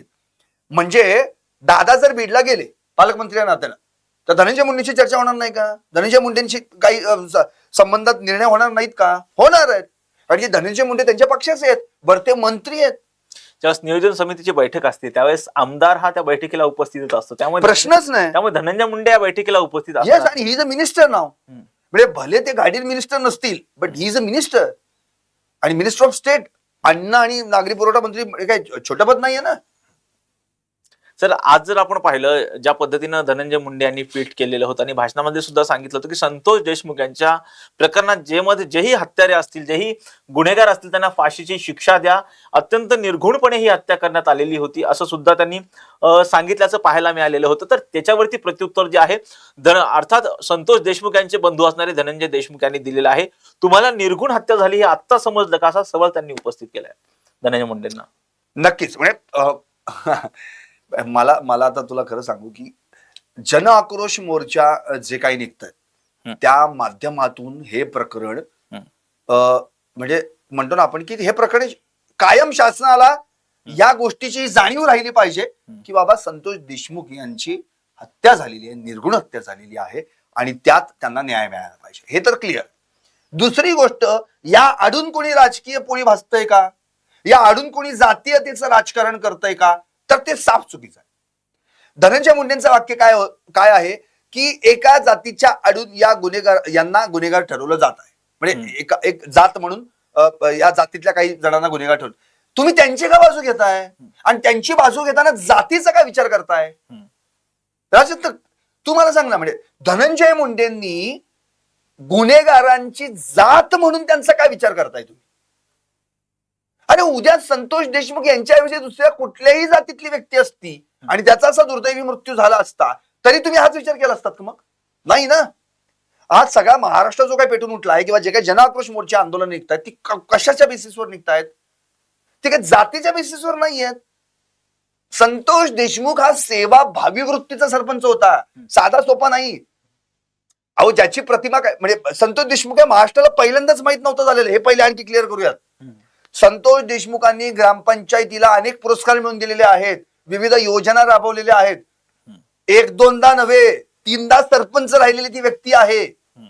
म्हणजे त्यांचं राजकीय करिअर जे आहे ना, पुढचं पॉलिटिकल करिअर, ते राजरत्न खूप चांगल्या पद्धतीने पुढे गेलं असतं. कदाचित जिल्हा परिषद सदस्य, मग पुढे आणि बीड जिल्ह्याला एक चांगलं नेतृत्व, तरुण होतं ना, चांगलं नेतृत्व मिळालं असतं. मग अशाच नेतृत्वाला कुठे ना कुठेतरी पॉलिटिकल करिअर त्याचं जे काय पुढे एस्टॅब्लिश होऊ नये यासाठी विचार केला जात होता का? किंवा या व्यक्तीचा तपासात काय आढळून आलंय किंवा प्राथमिक दर्शनी मुळातच खंडणी मागताना जो काही प्रकार घडत होता किंवा हे जे कोण खंडणी बाददार आहेत त्याची काही टोळे चाटे फिटे काय ते काय चाटे घुले वगैरे हे जे खंडणी मागत होते ना, त्यावेळी अडथळा होतो ह्या माणसाचा. कुणाचा? संतोष देशमुखांचा. म्हणजे त्यांना पैसे पाहिजे, त्यांना पैशाशी मतलब होतं. त्यांना संतोष देशमुख यांच्या जीवाबिवाशी काही घेणं देणं नाहीये. कोणाचा अडथळा होता? याचा का? याचा काटा काढा. मग काय केलं यांनी? नांदूर फाट्यावरील तिरंगा धाबा म्हणून आहे, त्या धाब्यावर ते गेले. आदल्या दिवशी कट रचलाय. अहो कट रचून खून केलाय. सहज आल्याने काढली तलवार घातली ना, असलं नाही उद्योग केले यांनी. आणि म्हणजे मला राज्यात एक सांगा, आपण एक स्पष्ट याच्यावर चर्चा करूयात. तुम्ही जेव्हा त्यांना किडनॅप करायला आलात तेव्हा तुमच्या गाडीत काय काय होतं? हत्यार होती का नव्हती? होती ना. स्वतः न्यायालयापुढे वकिलांनी सांगितलेलं आहे की किती म्हणजे गंभीर अशी हत्यार होती. याचा अर्थ तुम्ही जे हत्यार घेऊन आलात ती कशासाठी आलात? तुम्ही प्लॅन केलेला आहे. इथून उचलायचा, गाडीत घालायचा, तिथं न्यायचा, तिथं मारायचा आणि तिकडे फेकायचा. हे प्लॅन आहे ना, बरोबर ना? म्हणजे उचलणे, गाडीत घालणे, गाडीत मारणे, हत्यार घेऊन कुठेतरी जाणे, त्या स्पॉटवरून त्यांना दुसऱ्या स्पॉटवर फेकून देणे, हे सगळं तुम्ही असं केलंय का? अरे अचानक कुठं इथं आहे, अचानक मग धावपळ झाली, मग आता काय करायचं? बरं आता आपल्याकडे काही हत्यार पण नाहीत, मग आता कुठून आणा? असं नाहीये. तुमच्याकडे ऑलरेडी हत्यार होती, म्हणजे तुम्ही घेऊनच चालला होता. म्हणजे तुम्ही क्लिअर केलेला आहे. तो कोणतो टिप्पर काय तिथं सिद्धार्थ सोनावणे, ऑलरेडी तुम्ही त्यांनी टीप दिली तुम्हाला की हा इथे आहेत बघा. म्हणजे ज्या पद्धतीने सिद्धार्थ सोनवणे टीप दिलेली होती, ज्याला कल्याणमधून पोलिसांनी अर्थात सीआयडीने ताब्यात घेतलेलं आहे, अर्थात त्यामुळे त्याच्या टीपमुळे हे सगळं प्रकरण घडलेलं आहे. त्यामुळे कुठेतरी हा पूर्वनियोजितच कट वाटतोय ना सर? प्रश्नच नाही. इथे खुनाच्या कटातच वाल्मिक कराडांना आता मकोका लावण्यात आलेला आहे ना. क्रिमिनल कॉन्स्पिरसी क्लिअर आहे, 120 आहेच. प्रश्न बघ ना, पहिल्यांदा खंडणी, मग अॅट्रॉसिटी, मग खून, हे सगळ्याची प्रॉपर एक बघ ना लाईन पूर्ण त्याची जी आहे ती तशीच दिसते. आणि त्याचा पोस्टमॉर्टम रिपोर्ट जो आलेला होता संतोष देशमुखांचा, त्यांच्यामध्ये जर पाहिलं तर त्याला ज्या पद्धतीने त्यांना निर्घुणपणे मारण्यात आलेलं होतं, त्यांच्या पाठीवरती जर आपण पाहिलं सर, तर जवळपास त्यांच्या शरीरावरती 1.5 ते 1.25 लिटर रक्त साकाळल्याचं सुद्धा पाहायला मिळालेलं. हो, 56 वार आहेत. पाठ मोडली होती, मान म्हणजे अक्षरशः छाती फाटली होती, काळं निळं शरीर झालं होतं त्यांचं. अहो तारांनी मारत होता तुम्ही क्लच वायरच्या. ती तार टोचली, अहो एक सुई टोचली तर आपली काय अवस्था होते. तुम्ही त्या तारांनी टोचणी देत होतात. ती जी काय करदोट्या, काळ्या करदोट्याची जी मूठ बांधली होती ना, त्याची काय किती इंची पाईप, 41 इंची पाईप, त्या गॅस पाईपनी तुम्ही पाठ सोलून काढत होतात. तुम्ही तलवार सारखं धारदार शस्त्र, कोयता, धारदार कत्ती होती तुमच्या हातात. तुम्ही एका माणसाला मारायला एवढी हत्यार आणि एवढी पोरं है ना. चाटे, 2 घुले, केदार, आणखी बरीच काही गँग होती. ही एवढी सगळी तुम्ही, आणि बरं तुम्ही नुसतं मारत नाहीये, तुम्ही मारताना इतकं निर्घृण की तुम्ही व्हिडिओ करताय, त्याचा व्हिडिओ कॉल करताय आणि पुढून लोक बघताय आणि रिंगण मारताय. तुम्ही रिंगण करून त्याला मारताय. बरं पाणी पाजायला तुम्हाला म्हणजे एवढी पण तुमची हे राहिली नाही हो पात्रता. म्हणजे जो पाणी मागतोय त्या माणसाला तुम्ही काय पाजताय इथपर्यंत. इतक्यात मी तर म्हणतो इतक्या थर्ड क्लास प्रवृत्तीची, इतकी अपप्रवृत्तीची, वैचारिक, म्हणजे याला राज्यातनं विचार राहिला कुठे? तुम्ही या माणसाला ठरवलेलंच आहे की आज याला हाल हाल करून मारायचा, हे ठरवलं होतं तुम्ही. आणि ते तुम्ही जे ठरवलं ना तेच केलं तुम्ही. प्रत्येक गोष्ट 35 कॉल केले होते धनंजय देशमुख यांनी विष्णू चाटेच्या मोबाईलवर प्रत्येक कॉलला हा माणूस सोडतो, 10 मिनिटात सोडतो, 10 मिनिटात सोडतो. 36व्या कॉलला तुम्ही डेड बॉडी टाकून गेलात.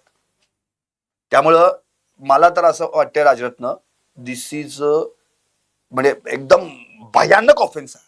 क्रिमिनल ऑफेन्स आहे पण भयानक ऑफेन्स आहे की आधीच तुम्ही प्री प्लॅन्ड करून. आणि हा याच्या मागे काय होते पण फार गरजेचं कारण, तो कोण तो घुले होता त्याचा बर्थडे, तो झाला हर्ट झालं त्याला, अरे माझ्या बर्थडेच्या दिवशी आणि एवढं सगळं आता दाखवतो. म्हणजे थोडक्यात तुम्ही क्लिअर केलेलं आहे की. आणि आता तुम्हाला सांग त्यांच्या जातीचा विषय कुठे आला? इथं जातीचा विषयच नव्हता. इथं विषय होता क्रोधाचा, इथं विषय होता लोभाचा, इथं विषय होता अहंकाराचा. तुमचा क्रोध, तुमचा राग, तुमचा अभिमान, तुमचा अहंकार, तुमचा ताठा, तुमचा गर्व, या सगळ्या गोष्टींनी तुम्ही मिळून, आपण म्हणतो ना ते, म्हणजे एखाद्याचा अहंकार जागृत झाला ना तर तो कुठल्या थराला जाईल. आणि इथं कसं आहे, त्या घुलेचा अहंकार जागृत झाला म्हणून ही सगळी बाकीची गँग, ज्यात त्यांना मलिदा मिळतच होतं ना खंडणीच्या ह्याच्यात, थोडाफार मिळत असल्याशिवाय सगळं करतायत का हे? मग त्यामुळे या सगळ्यांनी ठरवलं की आता चकाटा काढा. अरे पण या सगळ्या ह्याच्यात काढता काढता तुम्ही त्याचा जीव काढला. तो इतका हलाल करून एखाद्याला मारणं, आणि नुसतं मारणं नाही हो, टाकून देणं. त्यामुळं राजरत्न प्रश्न हाच उरतो, धनंजय मुंडेंनी तरी किमान ही भाषा वापरू नये, कुठली जातीपातीची. निश्चित. ते काय म्हणाले, 1,40,000 मतं मिळाली ना तुम्हाला, प्रूफ करून दाखवा की 1,40,000 मतं फक्त वंजारी समाजाची. त्यांनी प्रूफ करून दाखवा की फक्त आणि फक्त वंजारी समाजाची आहेत. असं आहे का शक्य? आहे का शक्य राजरत्न? नाहीये. प्रत्येक समाजाच्या माणसाने त्यांना मतदान केलेलं आहे. तिथे मराठ्याच्या समाजाने पण मतदान केलेलं आहे, आणखी ओबीसीतल्या, मायक्रो ओबीसीतल्या प्रत्येकाने मतदान केलेलं आहे. मग एवढ्या सगळ्यांनी मतदान केलंय तर तुम्ही तिथे मतदान करताना तुमच्या बाबत कोणी जातीपातीचा विचार केला नाही. तुम्हाला जेव्हा लोक मतदान करतात ना तेव्हा विकास हा काय प्रकार असतो का नाही ते बघतात का नाही? सर मला एक कळत नाही, मंत्र्यांकडून जात का आणली जाते सर? काय म्हणजे मला प्रश्नच पडतो. म्हणजे तुमच्या विरोधात जेव्हा कुठला एखादा आवाज निघतो तेव्हा तुम्ही तुमच्या जातीच्या आड लागता, बरोबर आहे की नाही? आणि जेव्हा तुम्हाला काहीतरी मतांचा जोगवा मागायचा असतो ना तेव्हा जातीपातीच्या पलीकडे येऊन भाषा करता. वाल्मिकांनी काय केलं आता? वाल्मिकांच्या समर्थकांनी तरी काय केलं? जातीच्या आड दडून सगळं चाललं ना, आणि पदराआड दडून रस्त्यावर उतरवलं तुम्ही. कुणाला? स्वतःच्याच घरातल्या आया बहिणींना ना. आणि काय मिळालं बघा ना तुम्ही काय केलं. म्हणजे मला प्रश्न हा पडतो की तुम्ही जातीपातीला फक्त वापरण्यासाठी पुढे जाता. आणि धनंजय मुंडेंनी जातीचा विषय बोलूच नये. गोपीनाथ मुंडे जातीच्या पलीकडचं नेतृत्व होतं. आज बीडची ओळख गोपीनाथ मुंडे. गोपीनाथ मुंडेंनी जे काही बीड साठी केलंय, इव्हन राज्यासाठी केलंय, तेव्हा त्यांनी जातपात बघितली नव्हती. गोपीनाथ मुंडेंना इतके वर्ष निवडून दिलं ना, ते लोकांनी निवडून देताना ते अमुक तमुक जातीचे म्हणून निवडून नाही दिलं. गोपीनाथ मुंडे नेतृत्व आहे, चांगला आहे, जायला पाहिजे पुढे म्हणून दिलं. सर आपण पाहतोय की अर्थात यामध्ये जे जन आक्रोश मोर्चामध्ये जी लोक सहभागी झालेले आहेत ते सर्वच जण धनंजय मुंडेंच्या राजीनाम्याची मागणी करतायत. परंतु जर आपण पाहिलं की ज्या धनंजय मुंडे यांच्या मामी आहेत, अर्थात प्रवीण महाजन यांच्या पत्नी आहेत सारंगी महाजन, ते सुद्धा धनंजय मुंडेंच्या राजीनाम्याची मागणी करतायत. हा, त्यांनी तर स्पष्ट झाले धनंजय मुंडेंना जेलमध्ये टाका आणि जेलमधलं जेवण, सरकारी जेवण खाऊ द्यात म्हणून, असं स्वतः सारंगी महाजन म्हणालेले. मुळात का तर त्यांना एका प्रकरणात त्रास झालेला आहे. आता अर्थात धनंजय मुंडेंनी तो आरोप फेटाळलेला आहे, पण त्यांनी जी काही सगळी प्रसार माध्यमांना त्यांच्या बाबतीत जे काही घडलं ते सांगितलं ना, ते भयानक होतं. आता त्यात तो कोण गोविंद मुंडे म्हणून एक आहे आणि आणखी एक दोन आहेत. पण ती जी सगळी जी काही सारंगी महाजनांना जो त्रास झाला त्यांच्या मामी धनंजय मुंडेंच्या, तर तुम्ही प्रत्यक्षात स्वतःच्या नातेवाईकाला देखील एवढा त्रास देता का? है ना, जनता तर खूप लांब राहिली आणि तुमच्या नातेवाईकांकडून असे आरोप व्हावेत.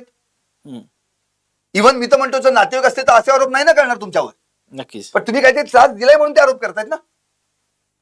आणि बर तुम्ही कोणाला मध्ये राहतात तिथेही घरगडी, तिथेही नोकर. तो गोविंद मुंडे काहीतरी घरगडी होता किंवा नोकर होता म्हणून, आणि मग त्यांनी ते त्यांना आणलं नेलं बीडमध्ये परळीतल्या एका ह्याच्यावर ठेवलं, हॉटेलवर, त्या ठिकाणी त्यांना त्यांच्या कुटुंबाला ठेवण्यात आलं. आणि मग रजिस्टर वगैरे सगळी काय तिथंच त्यांची सगळे मॅनेज त्यांनी केलं आणि मग परत पाठवून दिलं. अरे काय म्हणजे मला एक आणि पंकजा ताईंना भेटून दिलं नाही, धनंजय मुंडेंना भेटून दिलं नाही. पण ही कुठली दहशत आहे? म्हणजे आता तर सारंगी महाजन यांनी डिक्लेअर केलेलं आहे, जर ती जागा मला मिळाली किंवा ती काही जी जागा आहे तर त्यातली काही जी जागा आहे ती मी संतोष देशमुखांच्या मुलाच्या नावे करेन. त्या स्वतः संतोष देशमुखांच्या घरी भेटायला गेलेले आहेत, सांत्वन करायला गेल्या का? सर म्हणजे सारंगी महाजन याच्यामध्ये म्हणजे त्यांना एक तो म्हणजे मी तर म्हणतो मुंडे घराण्याची जवळीक असलेलं कोणतरी भेटायला तरी गेलं रे बाबा. आज मुंडेंची मामी गेली ना संतोष देशमुखांच्या कुटुंबाचं सांत्वन करायला, हेही नसे थोडके फार महत्वाचं आहे. सर आपण पाहतोय की या प्रकरणामध्ये जे संतोष देशमुख यांचे बंधू आहेत, धनंजय देशमुख यांनी त्या आरोपीला जो आहे तो कॉल केला होता ज्यावेळेस संतोष देशमुख यांचं अपहरण झालेलं होतं आणि म्हणत होते की माझ्या भावाला सोडा, तरी सुद्धा त्यांना सोडलं जात नव्हतं. अत्यंत निर्घुणपणे त्यांना मारण्यात आलं. परंतु आपण पाहतो की या प्रकरणाचा तपास कुठपर्यंत आला हे आमच्या फॅमिलीला सांगा, आमच्या कुटुंबांना सांगा. यासाठी थेटपणे धनंजय देशमुखांना पाण्याच्या टाकीवर चढून आंदोलन करावं लागतंय. तर दुसऱ्या बाजूला ज्यावेळेस मकोका अंतर्गत वाल्मिक कराडावरती कारवाई होते तेव्हा त्याचे समर्थक थेटपणे सगळं परही बंद करतात.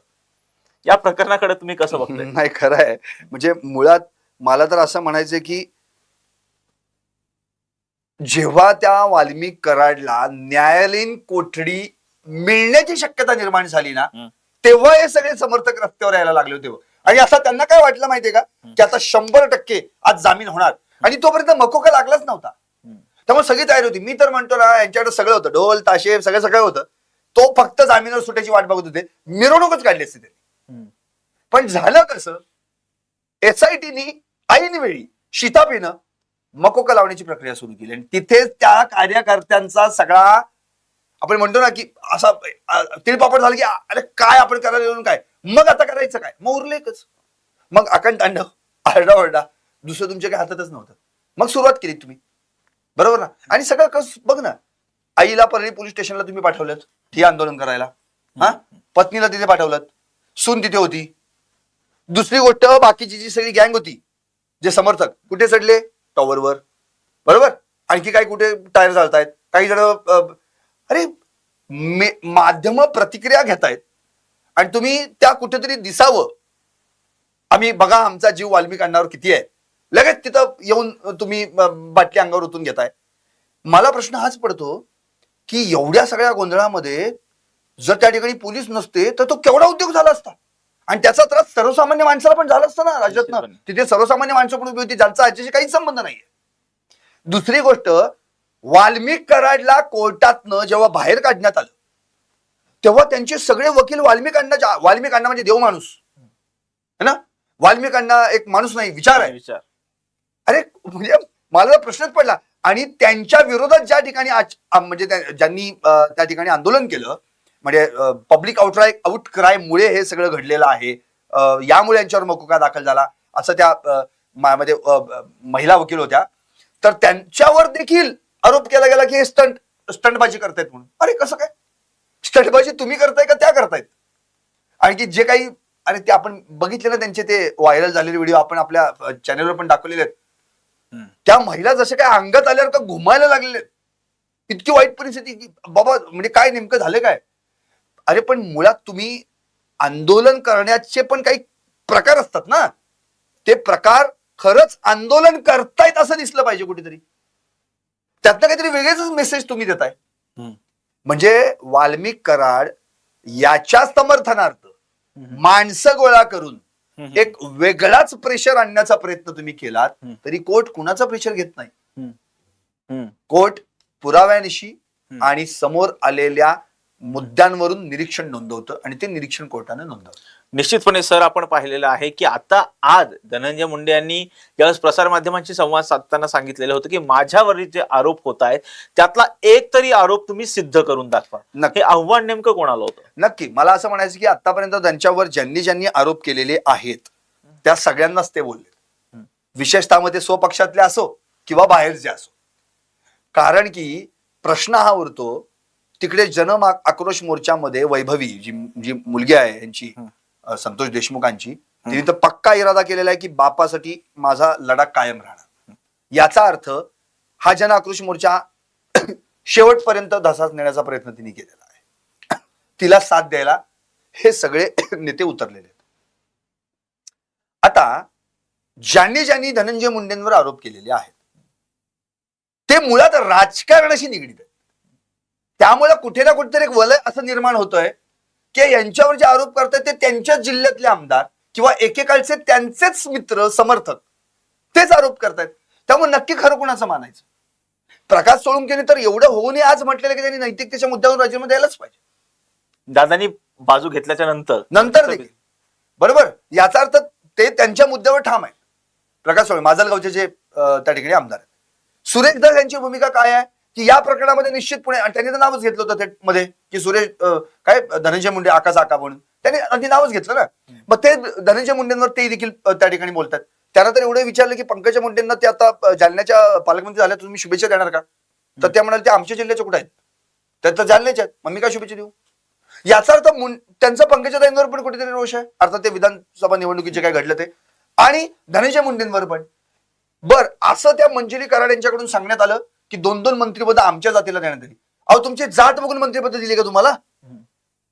त्यावेळी तुम्हाला त्या जातीचा तुम्ही फायदा घेताय का? त्यामुळं आपल्या सोनवण्यांना पोटदुखी होती असं म्हणजे तुम्ही मग त्यावेळी तुम्ही जात बघितलीत का? अहो काय संबंध आहे त्या जातीचा?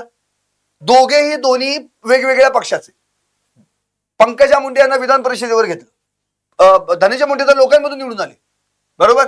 याचा अर्थ दोन्ही पक्षातले एकेकाळचे मंत्री राहिलेले, ते पण साधे सुधे नाहीत, दिग्गज मंत्री इतके वर्ष राजकारणात आहेत. त्यामुळे त्यांना ती पदं दिली गेली. त्यामुळे त्या बहीण भावाला पदं दिली म्हणून हे सगळे हे झाले, म्हणजे जे मराठी आहेत ते.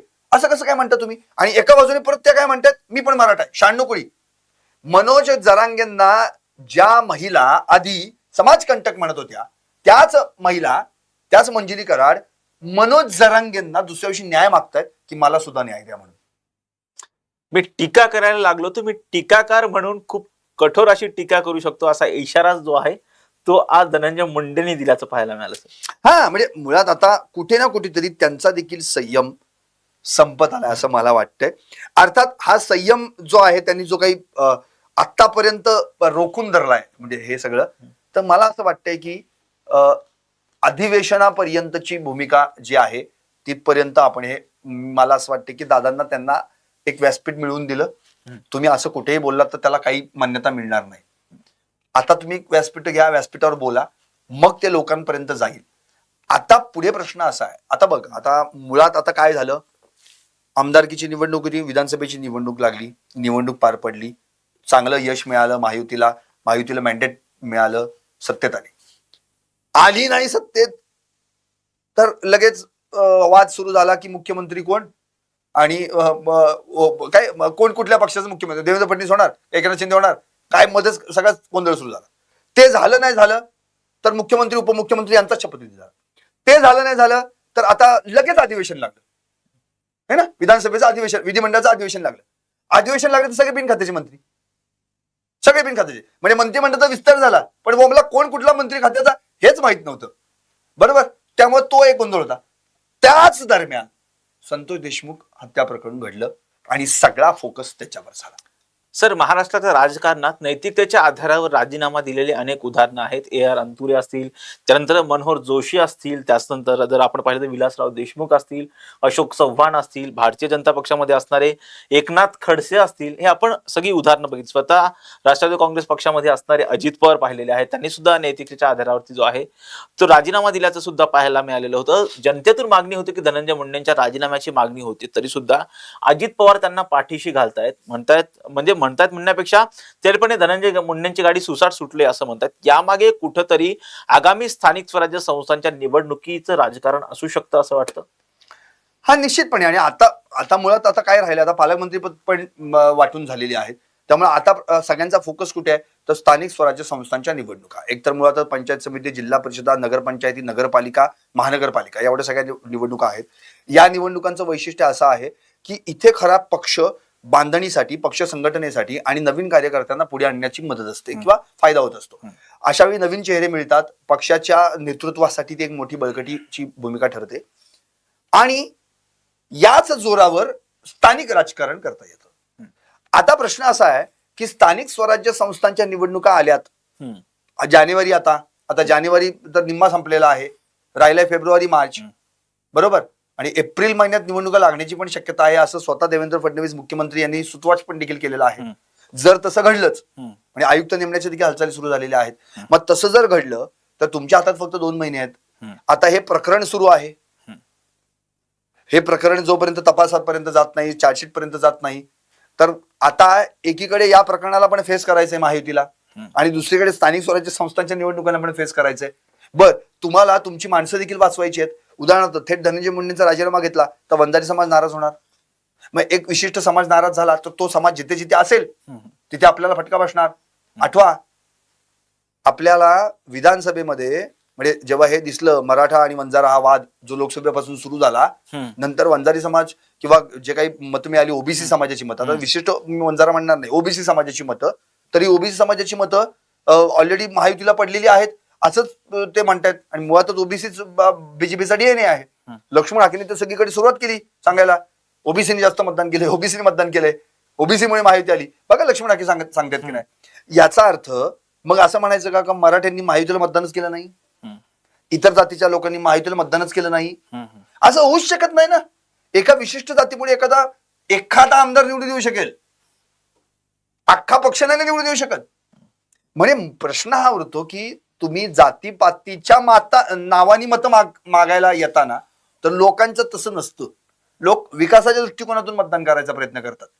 विकास काय, आम्हाला ह्या नेत्याकडून काय मिळणार आहे, आमच्या गावाला काय सुखसुविधा मिळतील, आमच्या दैनंदिन जीवनामध्ये आम्हाला काय उपयोग ठरेल का, महागाई कमी होईल का, सिलेंडरचा दर कमी होईल का, या सगळ्या गोष्टी बघतात. ते आता पूर्वीसारखं नाही राहिलं, एक गट्टा आणि हेन तेन. बघा तुम्ही, अहो एकाच ठिकाणी 5-5, 10-10 जण उभे राहतात आता, है ना, प्रत्येकाची डिवाइड होतात मतं. त्यामुळे एका विशिष्ट नेत्याला एवढं करून सुद्धा धनंजय मुंडेने 1,40,000 एवढी मतं मिळालेली आहेत. मग एवढी मतं मिळाली ती काय फक्त एका विशिष्ट जातीची मिळाली का, सगळ्या सर्वसामाजिक समाजाची मिळालीत ना? हा विचार धनंजय मुंडेंनी करायला हवा. त्यामुळे जातीपातीच्या माध्यमातून कुठल्या तरी एका विशिष्ट जातीला गुन्हेगार ठरवलं जात आहे हे विधान धनंजय मुंडेंचं योग्य नाही, तसं त्यांनी म्हणायला नाही पाहिजे. अर्थात संतोष देशमुख यांची जी हत्या निर्घृणपणे झाली हे निषेधार्हच आहे, परंतु आता आरोपींवरती जे आहे सर मकोका अंतर्गत कारवाई झालेली आहे, हत्येचा गुन्हा सुद्धा दाखल झालेला आहे, तरी सुद्धा महाराष्ट्रामध्ये आक्रोश मोर्चे निघतायत. हे आक्रोश मोर्चे निघण्यामागचं कारण काय म्हणायचं? आता तर गुन्हा दाखल झालेला आहे, हत्येचा गुन्हा दाखल झालेला आहे, मकोका अंतर्गत कारवाई सुद्धा झालेली आहे, यामागे कारण काय म्हणायचं सर? नाही, खरं आहे. मुळात आता प्रश्न कसा आहे, अजूनही म्हणजे जो संतोष देशमुख प्रकरणामध्ये न्याय मिळायला हवा तो न्याय मिळालेला नाही असं या सगळ्यांचं म्हणणं आहे. त्याचं कारण असं की यांना असं वाटतंय कुठेतरी की याच्याही पुढे आणखी काहीतरी धागेदोरे असू शकतात या प्रकरणाचे. कारण की हे जे खंडणी बहाद्दर आहेत यांना कुणाचा तरी आश्रय आहे आणि तिथून कुठेतरी यांना सांगितलं गेलं असावं असं आजही जन आक्रोश मोर्चाच्या माध्यमातून वेगवेगळे नेते आपले मुद्दे मांडताना दिसतात. मग मराठा आंदोलक मनोज जरांगे असतील, तिकडे अंजली दमानी असतील किंवा आणखी बाकीचे नेते बरेच त्या ठिकाणी आलेले आहेत. तर त्यांचं असं मत आहे की या प्रकरणाच्या मुळाशी जा. हे प्रकरण जेवढं तुम्ही मुळाशी जाल तेवढं तुम्हाला खोलवर कळेल की ही कडी आणखी कुठे जोडली गेलेली आहे. त्यामुळे त्यांना असं वाटते की या प्रकरणामध्ये न्याय मिळवण्यासाठी, न्याय म्हणजे तो पण साधा सुद्धा नाही, त्यांचं काय म्हणणं आहे की फाशीवरच लटकवलं पाहिजे यांना. आणि धनंजय मुंडेंनी पण हेच सांगितलेलं आहे की जे याच्यातले कोण आरोपी असतील त्यांना फाशीच द्या, फाशीच लटकवा.